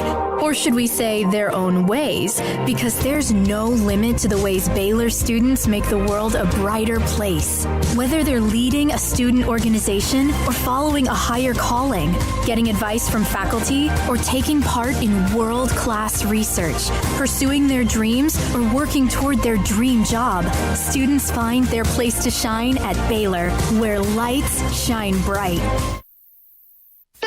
Don Humidor, your home with a 48-foot walk-in humidor with the elite cigar brands from around the world, including the #1 cigar of the year, Aging Room Cuatro Nicaragua. Plus, they have the great brands like Macanudo and Artur Fuente, Rocky Patel, Aston, and so much more. CBD, great for sore muscles, aches and pains, sleep, Vita Dreams, and anxiety, mild depression, general health and wellness. Their staff very knowledgeable on the subject. If anyone is curious about CBD, ask Carol and Ashley. Don Humidor in the Townwood Shopping Center off Valley Mills in Waco. Riverbend Liquor and Wine has their easy-to-access drive-thru open and convenient and clean in-store location on the corner of Lakeshore Drive and North 19th Street in Waco. Riverbend Liquor has the best and most extensive variety of craft beer selections in Waco, and Balcones Whiskey, including single malt, pot still, baby blue, rye, brimstone, and the all-new Lineage in stock. Riverbend Liquor and Wine, family-owned and operated, and a hidden gem in Waco on Lakeshore Drive and 19th Street. And find out more on Facebook and Instagram. It's time to fire up the grill, heat up the oven, or get that deep fryer going to enjoy the top quality products at Waco Custom Marketplace. Order 30-pound sacks of live crawfish by 6 on Wednesday. Pick up on Friday afternoon after 2 or Saturday. Enjoy the weekend. 30-pound sacks of live crawfish available right now for $4.25 a pound. Find all the crawfish boil ingredients you need, including red beef potatoes, sausage, corn cobettes, and Louisiana boil seasoning. Make your order for live crawfish by Wednesday at 6. Pick up on Friday after 2 or all day Saturday, and enjoy the weekend. Waco Custom Marketplace, your home for fresh baked kolache, cinnamon rolls every day. Butcher shop to cut your steaks the way you want. Fresh seafood, summer sausage, boudin, house cured and smoked bacon, spices, seasonings, soup mixes, and more, and weekly gift boxes for any occasion. Waco Custom Marketplace, 425 Lake Air Drive in Waco, or WacoCustomMarketplace.com. 1, 2. I'm in love with a man named Rudy. I'm okay with that. He knows exactly what I want. He keeps me coming back. Cooks breakfast, lunch, and dinner for me. Does the dishes too. I'm in love with a man named Rudy. Last name Barbecue. It sure is easy to fall in love with Rudy's tasty oak smoked barbecue. Next in line. Southwest Sports Medicine and Orthopedics, the team physician of Baylor Athletics. Our doctors specialize in the diagnosis and treatment of any and all sports-related injuries. Celebrating over a decade of service in Central Texas, our doctors are equipped to handle a wide range of issues, whether it's your foot or ankle, orthopedic spine care, your hand or wrist, knee and shoulder pain, or if you're in need of our arthritis or total joint clinic. Come see us at the new Baylor Scott and White Ted and Sue Getterman Sports and Orthopedic Center. Trusted doctors at Baylor Trust, Southwest Sports Medicine and Orthopedics. Our goal is to get you back in the game. Welcome back to SicEm365 Radio. The SicEm365 Radio app is sponsored by Allen Samuels Dodge Chrysler Jeep Ram Fiat in Waco. Your friend in the car business at Loop 340 and east of 84. Come by. Let's be friends. So let's say you've had a tough week. Let's say that you have had something adversity. Let's say something that's disappointing, something that you wanted, you didn't get it. Or something you tried to do and you couldn't. Or just something, whatever, whether it's professionally, personally, whatever, that you've had face you. And I'm not talking about something life and death, but something that disappoints you, and you start to feel sorry for yourself. And then you go, man, why me? Everybody does that, right? Everybody has that. John Gallagher, who has been a part of our show maybe 6 to 8 times, the head coach at Hartford, who joined us before the NCAA tournament began. And we fell in love with the guy, and a lot of you did as well, even when he had to learn how to say Baylor. But even then, he was so good about the way he tried. They lose to Baylor. Baylor goes on to win the national title. He was a part of our show every single week throughout the tournament and even afterwards. And then all of a sudden, you start to see the murmurs that Hartford's trying to get rid of their Division I athletic program. And they voted last week, the administration, to transition to Division III at some point over the next 3 to 5 years. What do? In this day and age, you quit, right? Not John Gallagher. That's not what he does. And because of his upbringing, he took it, and so did his team, the disappointment, head on. His conversation with us earlier this week. Hour with one of our favorite people ever, John Gallagher, head basketball coach for the Hartford Hawks. The last time we talked with him, Baylor was on the verge of winning the national title, and even afterwards they had won it, and he joined us many times from the time Hartford opened up against Baylor to start the NCAA tournament to win. They beat Gonzaga to win it all. And John, I got to start with this, man. First of all, it's great to see your face. Great to have you on the show. But I was like, how do I start this segment? What the hell's going on in Hartford? Well, before we get to Hartford, let's talk about the parade. I mean, did you enjoy it? I mean, first off, congratulations to you guys, to Coach Drew. I mean, what a run. What a run. And, forget about me for a second. You know how happy I was for, Scott Drew now becomes, him and Jim Calhoun, the two greatest program builders in the history of college basketball. Mm-hmm. And I'm really happy for you, Smokey, Paul, and just the whole crew because, I fell in love with you guys. I fell in love with the school.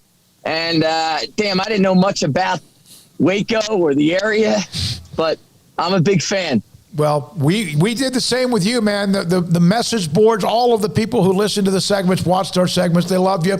Appreciated all the input you gave us, the insight, because you hit it on the head. You saw that after you met, you had a little sliver there in that opening game, and then you saw them take off after that. So, and Craig's off today, and he sends his highs as well, hellos as well. John, when did you know this was coming with the administration? So, here's what happens. The Baylor game ends.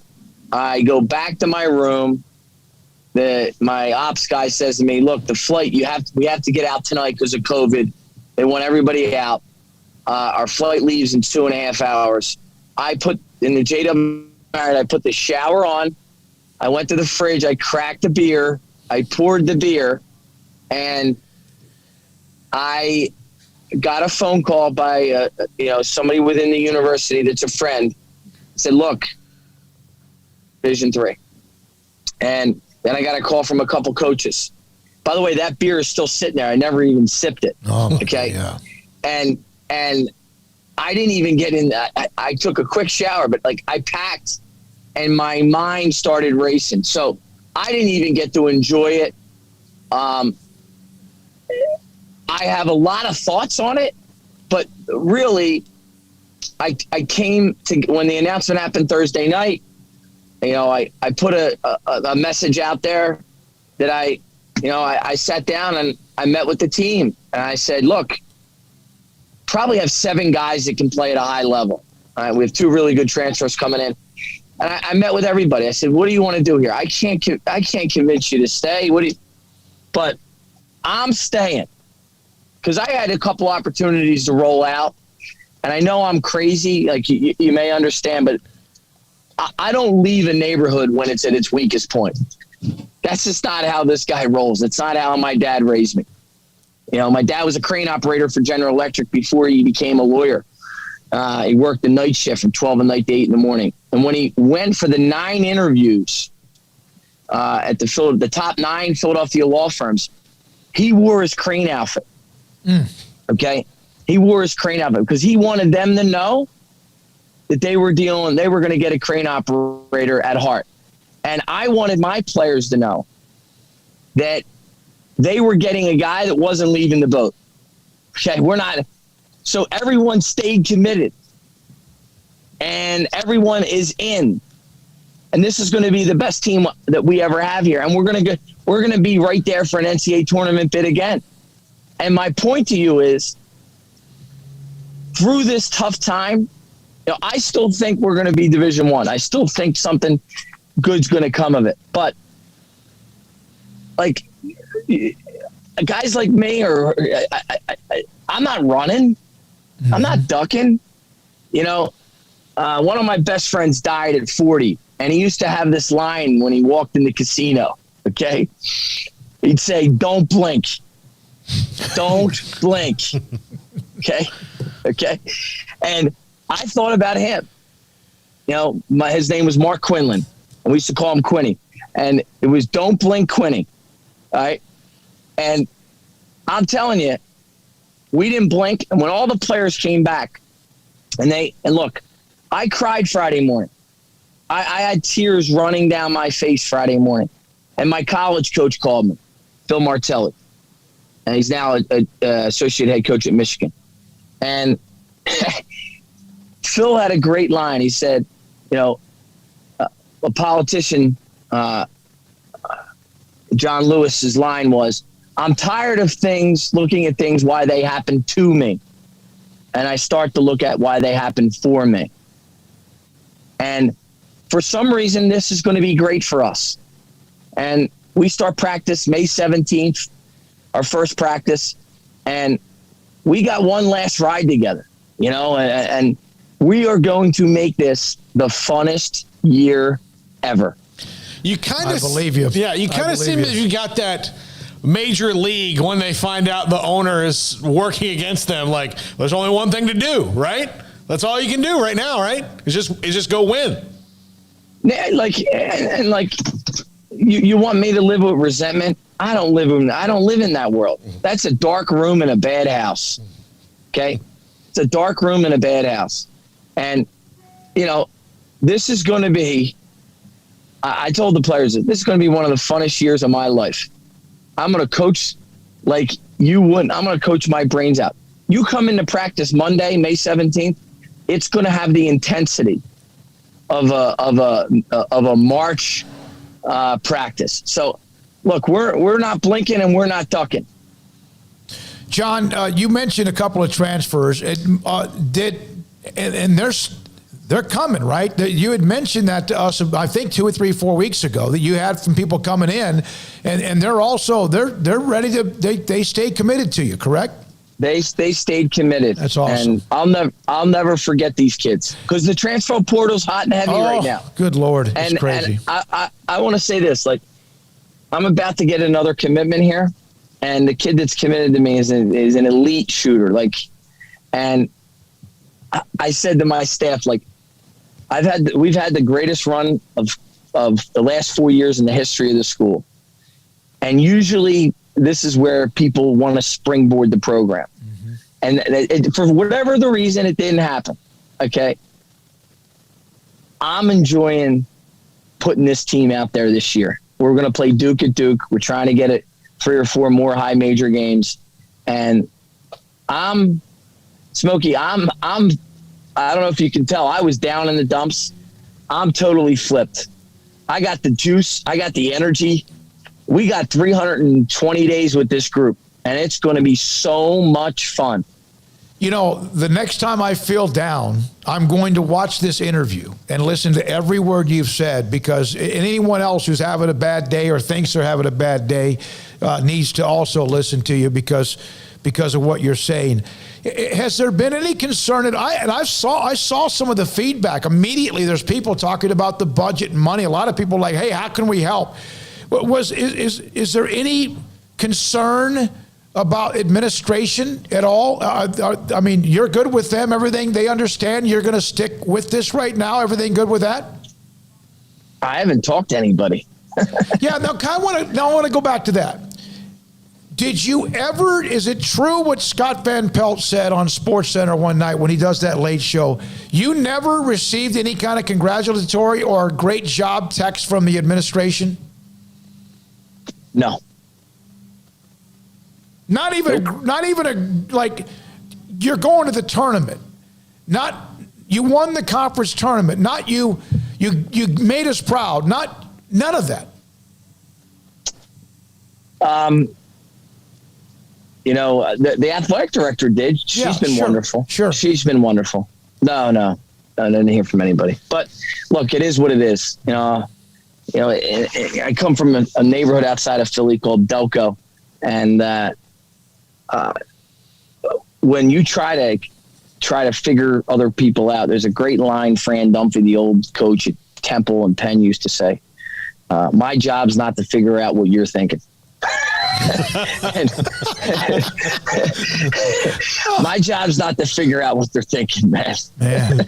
So you're such a breath of fresh air. Now you mentioned, Coach, a couple of high major games. Now, have you guys reached out to maybe come visit us here at the 254? Yeah. What do we need to do? Well, what do we need to do to make this happen? Actually, let's do it. Let's get Scott.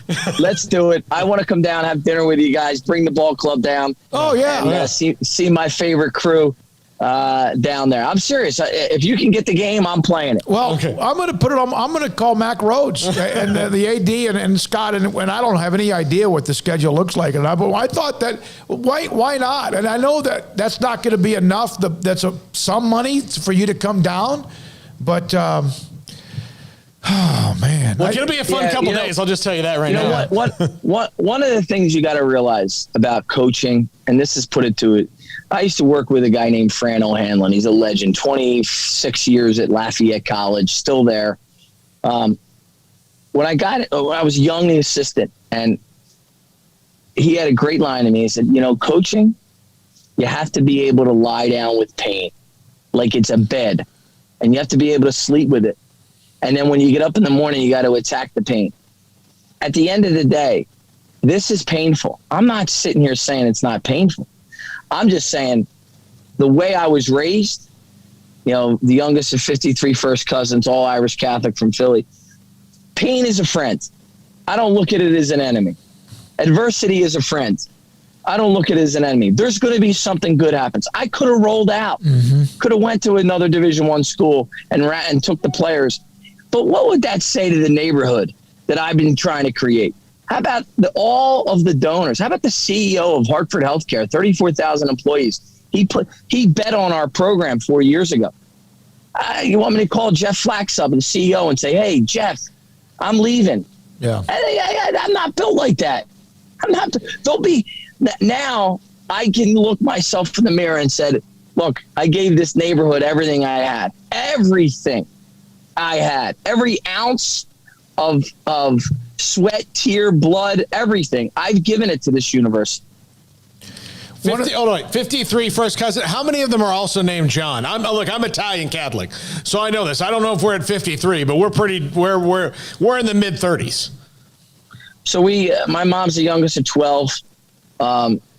John's, there's probably 1, 2, 3, 4, 5, 6. Okay, that's not too bad. 6. From Scott, I love the Hartford coach. From Brandon, awesome dude. And of course, we love you as well. For those who may not quite understand what happened late last week, the administration at Hartford, this had been simmering, voted to eventually make a transition from Division I down into Division III. John Gallagher and his team met. They said, we're not going anywhere. We're going to take this head on. It's not an immediate transition, but you know it has to affect some things immediately. How has the neighborhood responded in supporting you since the announcement? Unbelievable.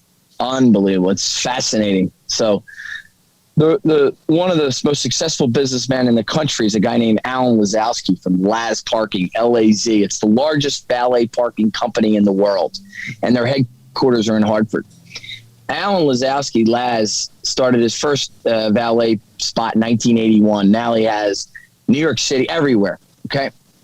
Alan Lazowski is like all about the neighborhood. And he reached out, and he's called me every day. The CEO of Hartford Healthcare. You got all the union boss of the fire department, Jason Diaz, the Hartford Fire Department. The head of the Boys and Girls Club. I mean, the biggest car dealership in the state of Connecticut, Brad Hoffman. Brad is like incensed at how he can keep us Division I. And look, that's not my fight. My fight is to make sure we stay a championship team this year. The powers that be above me, I don't live in that world. That's something that, I'll speak to you guys about after next year. Is I don't live in that world. That's a foreign world to me. You are amazing. You really are. I didn't know. It's not me. It's my faith. It's my faith. Well, that too, but you all the stories, all the people you've brought up, all the different type of people you brought up, from your dad and the crane operator and all the things. I've learned something just listening to you, and we all could learn something listening to you as well. I didn't know if I reached out. I texted you a couple of times. You and I shared a couple of different texts, but I wasn't sure if you could come on. And my God, when Sarah sent a note to me earlier today, hey, do you have 4 o'clock available? We made it available because we wanted to hear from you. Just wanted to see you, say hi to you, hope you're doing well. And I'll get that contract from Baylor to you sometime here in the next 24 hours for a non-conference game, by the way. I love it. And I want you to know that you guys are in the neighborhood. You're a part of the neighborhood. And I'm going to send you some T-shirts down with the neighborhood on the back. And at the end of the day, the neighborhood's about living for others. And we have a line that says, it's not about you. This world's not about you. And the players that have stuck by me right now and by the neighborhood have really look, I was choked up Friday when they said we're in. I mean, that sure. I walked out of that room and I was like, man, this is we won the title. It was an unbelievable feeling. There was no better feeling than walking out of a room Friday afternoon and your team saying, let's run it back. Let's defend the title. Yeah, you're 1-0 off of that. Also, Diane, by the way, on our text line, congratulations to Coach's daughter. Posted that she'd won big for the neighborhood. She won a state title in the balance beam. Is that right? She won the state title in the balance beam. Comes home, it gives me a kiss and says, Dad, I did it for the neighborhood. Oh. I actually got choked up when she said it. Dad, I did it for the neighborhood. Man, you're a great friend of ours. You're a great friend of the show. You're a great friend of Baylor athletics and fans. And we will always invite you on this show. And if, in fact, somehow Paul and I muscle up on Mac Rhodes and Scott Drew, I cannot wait. We don't have a JW Marriott, but hell, there's so many hotels going up in Waco. We might have one by next year. Yeah. I don't know. I mean, it's. They can all crash at my place. Yeah, you can stay with us. The heck with that. All your players. I'll take the couch. Yeah. John, thank you for who you are. And seriously, what a run! And I'm so proud of your players for sticking with it as well. And the men coming in, the incoming recruits and commits and transfers, whatever else. God bless you, man. Stay who you are. Don't ever change. Okay. I appreciate you guys, and I'll talk to you soon. Yes, sir. That's John Gallagher. All right, John Gallagher, Hartford basketball coach. That's appearance number 6 with him. 6 or 7. We appreciate him and how they've taken on that Division III transition, and the fact that he's been now, he's going to be a part of our Hall of Fame of guests on this show, and we've had a bunch of them. When we come back, Paul Catalina wraps up the week with 5 at 5:55. This is SicEm365 Radio. Travel is back, and so are the savings at the Memorial Day savings event at Richard Carr Motors. And actually, I got the wrong copy there. I need to start over with the Richard Carr Motors copy. Grab the March 2021, and here we are in May already. So let me get to the actual deals that are going on at Richard Carr Motors. First of all, they're going to treat you well. Everything's been going crazy with coronavirus, but this entire time, Richard Carr Motors has kept the dealership open.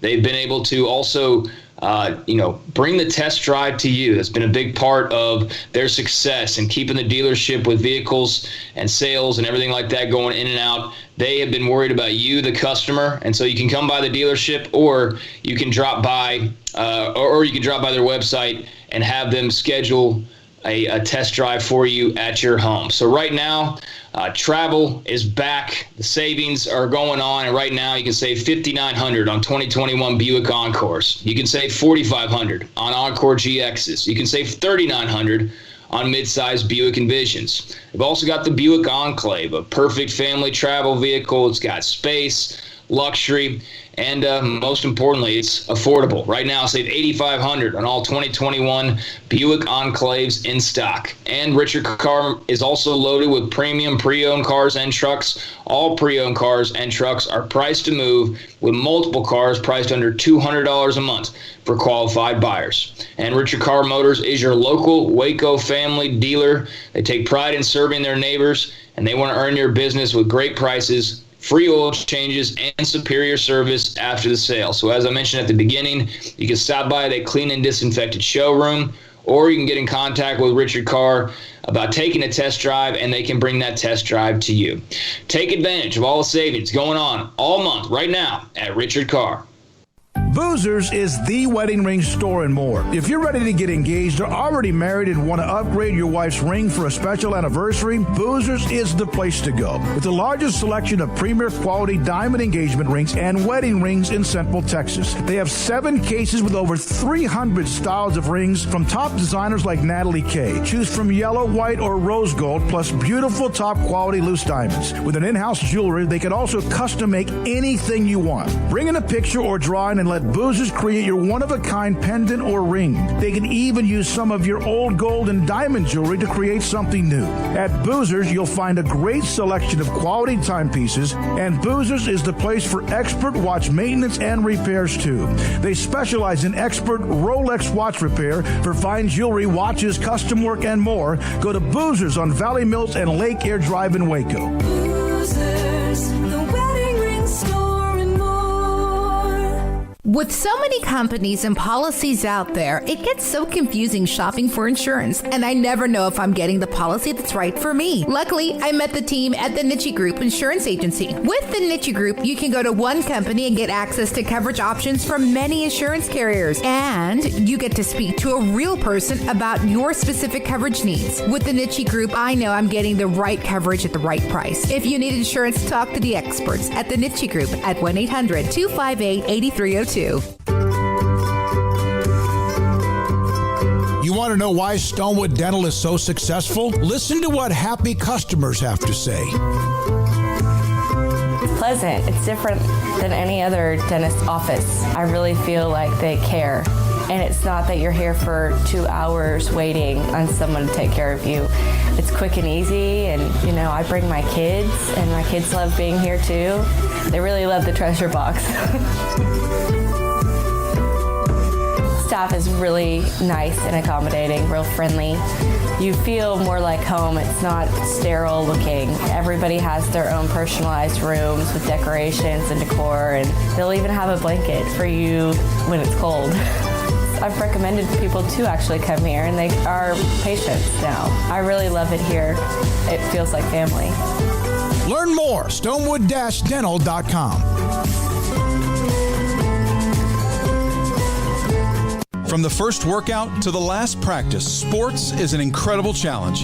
Hi, this is Dan Ingham with the First National Bank of Central Texas, and we're proud to support each athlete, every parent, and our educators. From families, small businesses, to the biggest industry, we're here to help.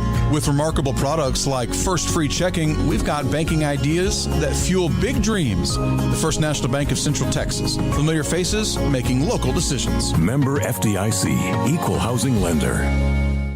One size fits all. That may be all right for an adjustable belt or cheap sunglasses, but when it comes to your financial needs, no one wants a one-size-fits-all strategy. Ben Erlinson, your Edward Jones financial advisor, knows that his most important goals are yours. That's why he takes the time to understand your needs, knowing you. That's how Edward Jones makes sense of investing. Ben Erlinson, 100 North 6th Street in Waco, 254-759-8533. Edward Jones, member SIPC.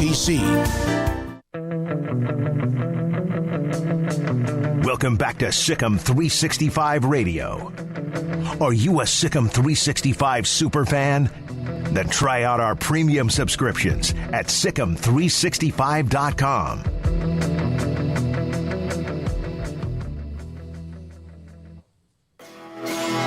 This is Paul Catalina's Top 5 at 5:55. Brought to you by our good friends at Slapsticks Comedy Club. But tickets for our May 29th improv show at Rogue Media Network available now. Slapstickscomedy.com, so you can go and get tickets there. 45 seats available. It's very exclusive. Very exclusive. So be part of the exclusive crowd that gets to see me and Kevin and Mike and Amber make fools of ourselves for a couple of hours. We had a great time about 3 weeks ago. We're going to do another one on May 29th and look forward to do that then. But today, and I like your input, Smokey and Craig, on this one. Top 5 things to have named after you in a college town.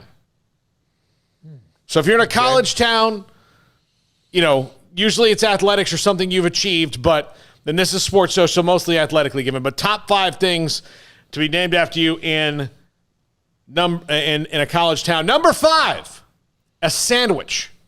Yeah, okay. If you have a sandwich named after you, they cannot take that away from you. Whatever it is, maybe it's a unique sandwich. Maybe it's a really big sandwich. Maybe it's just, you know, a classic sandwich, but you ordered it all the time at the place you went to when you were a legend in that college town, and you've got a sandwich named after you. That's kind of the lowest bar. That's the, you know, Fred Hoiberg has a sandwich. Is it named after you because you ate a big, large, massive sandwich, or named after you because you asked for the sandwich that was not on the menu and it became a part of the menu? I mean, that could be all of it. I think if you're an athlete, you want it to be because of your athletic prowess and that they invented a sandwich in your name. I was kind of thinking outside the box. Or if you, I mean, look, you could be a really popular, you know, just guy there that ate a big sandwich all the time. So a sandwich is pretty big. Now, look, this might seem a little low for this, but I'll explain it. Number 4, the court. Here's the deal. The court's a great thing to have named after you. Oh, it's a great thing. But, you know, it's usually a donor that gets it. So there's not maybe as much a legend that comes with it. So, I mean, you can make a big deal out of it, but it might even make you take another job somewhere. But the court, it's only number 4 on this list. I think it should be higher. Okay, well, hold on. Let me finish here, guys. Number 3, a drink. Because here's the deal. If a bar names a drink after you, there's a story there. A uniquely created story that can only happen to you. Like a sandwich. Sandwich. A drink has a story.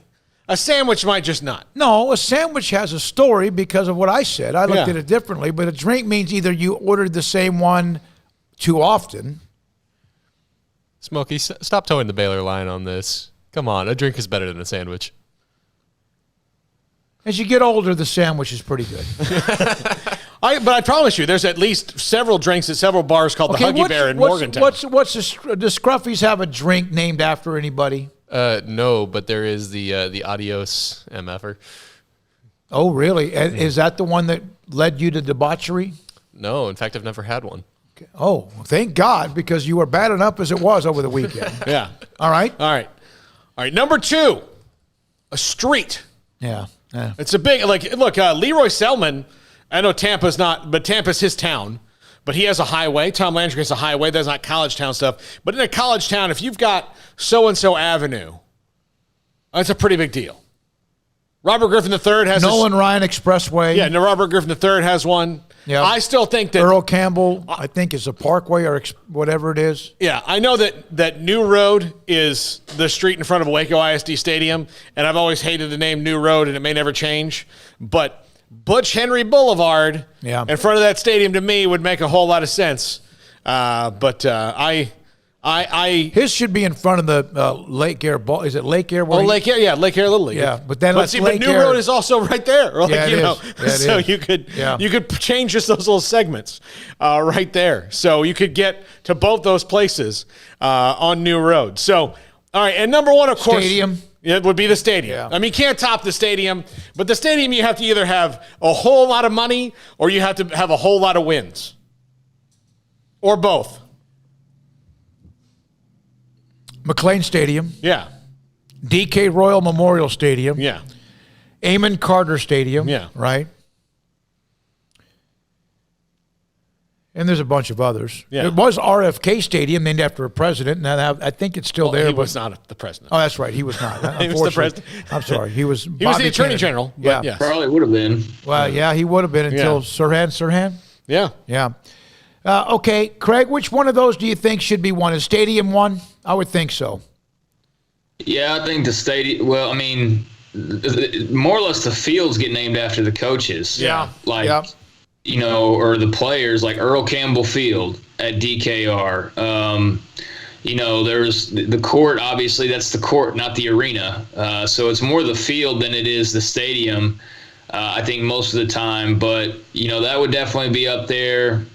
Yeah, I think that'd probably have to be the top one. You know, if you had Robert Griffin Field at McLean Stadium or something like that, you know, then I think that would be pretty big time. So, you know, outside of an individual statue or something, I think that the stadium name, or the field name, I should say, would be the top. But the burger or the shot or the cocktail or whatever, that would all be really cool too. Obviously, you can't do any of that till after they graduated, but or you're not supposed to. But that's all cool. Like anything like that in your own college town is pretty special, I'd imagine. I wonder if somebody would have been okay with a street named after them rather than worried about whether their name was on a court. I wonder if that would have been enough. Yeah. Not sure. Again, look, doesn't matter. That street's named University Parks. I mean, it's not that original of a name. I know. I like the name, but I mean, one of SMU has University Park, something like that. Yeah. So, okay. I mean, you know, you can always change that All one. right. Thanks to Emma. Thank God she's been here this week to help Jack. And also Hayden has been here to help Jack. And Jack's been here to help all of us. And he has been amazing coming off the weekend of debauchery. Thanks to Sophia Young-Malcolm, a part of Nicki Collen's staff at Baylor. Also thanks to Grayson Grunhafer, Belleville High School running back Richard Reese, Max Olson, Art Strickland, Paul Catalina, Craig Smoak. Hope to be back in studio with Craig on Monday. Man, it's another week that goes by, and we're lining up some really nice guests for the next week already. I'm David Smoak. Thank you for watching and listening, however you do. Good night. Have a good weekend. SicEm365 Radio.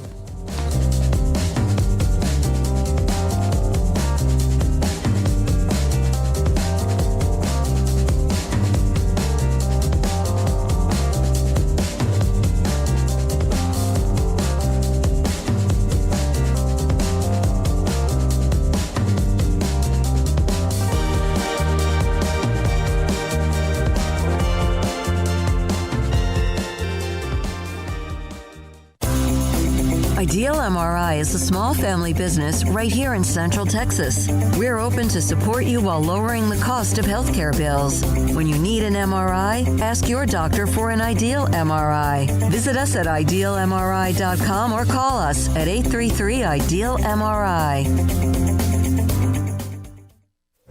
Stepping into the boots of a U.S. Army officer can add confidence and leadership skills to your son or daughter's career path. See all the things they can achieve in our boots at GoArmy.com. U.S. Army Waco Recruiting Company, 254-598-8131 or 254-776-1543.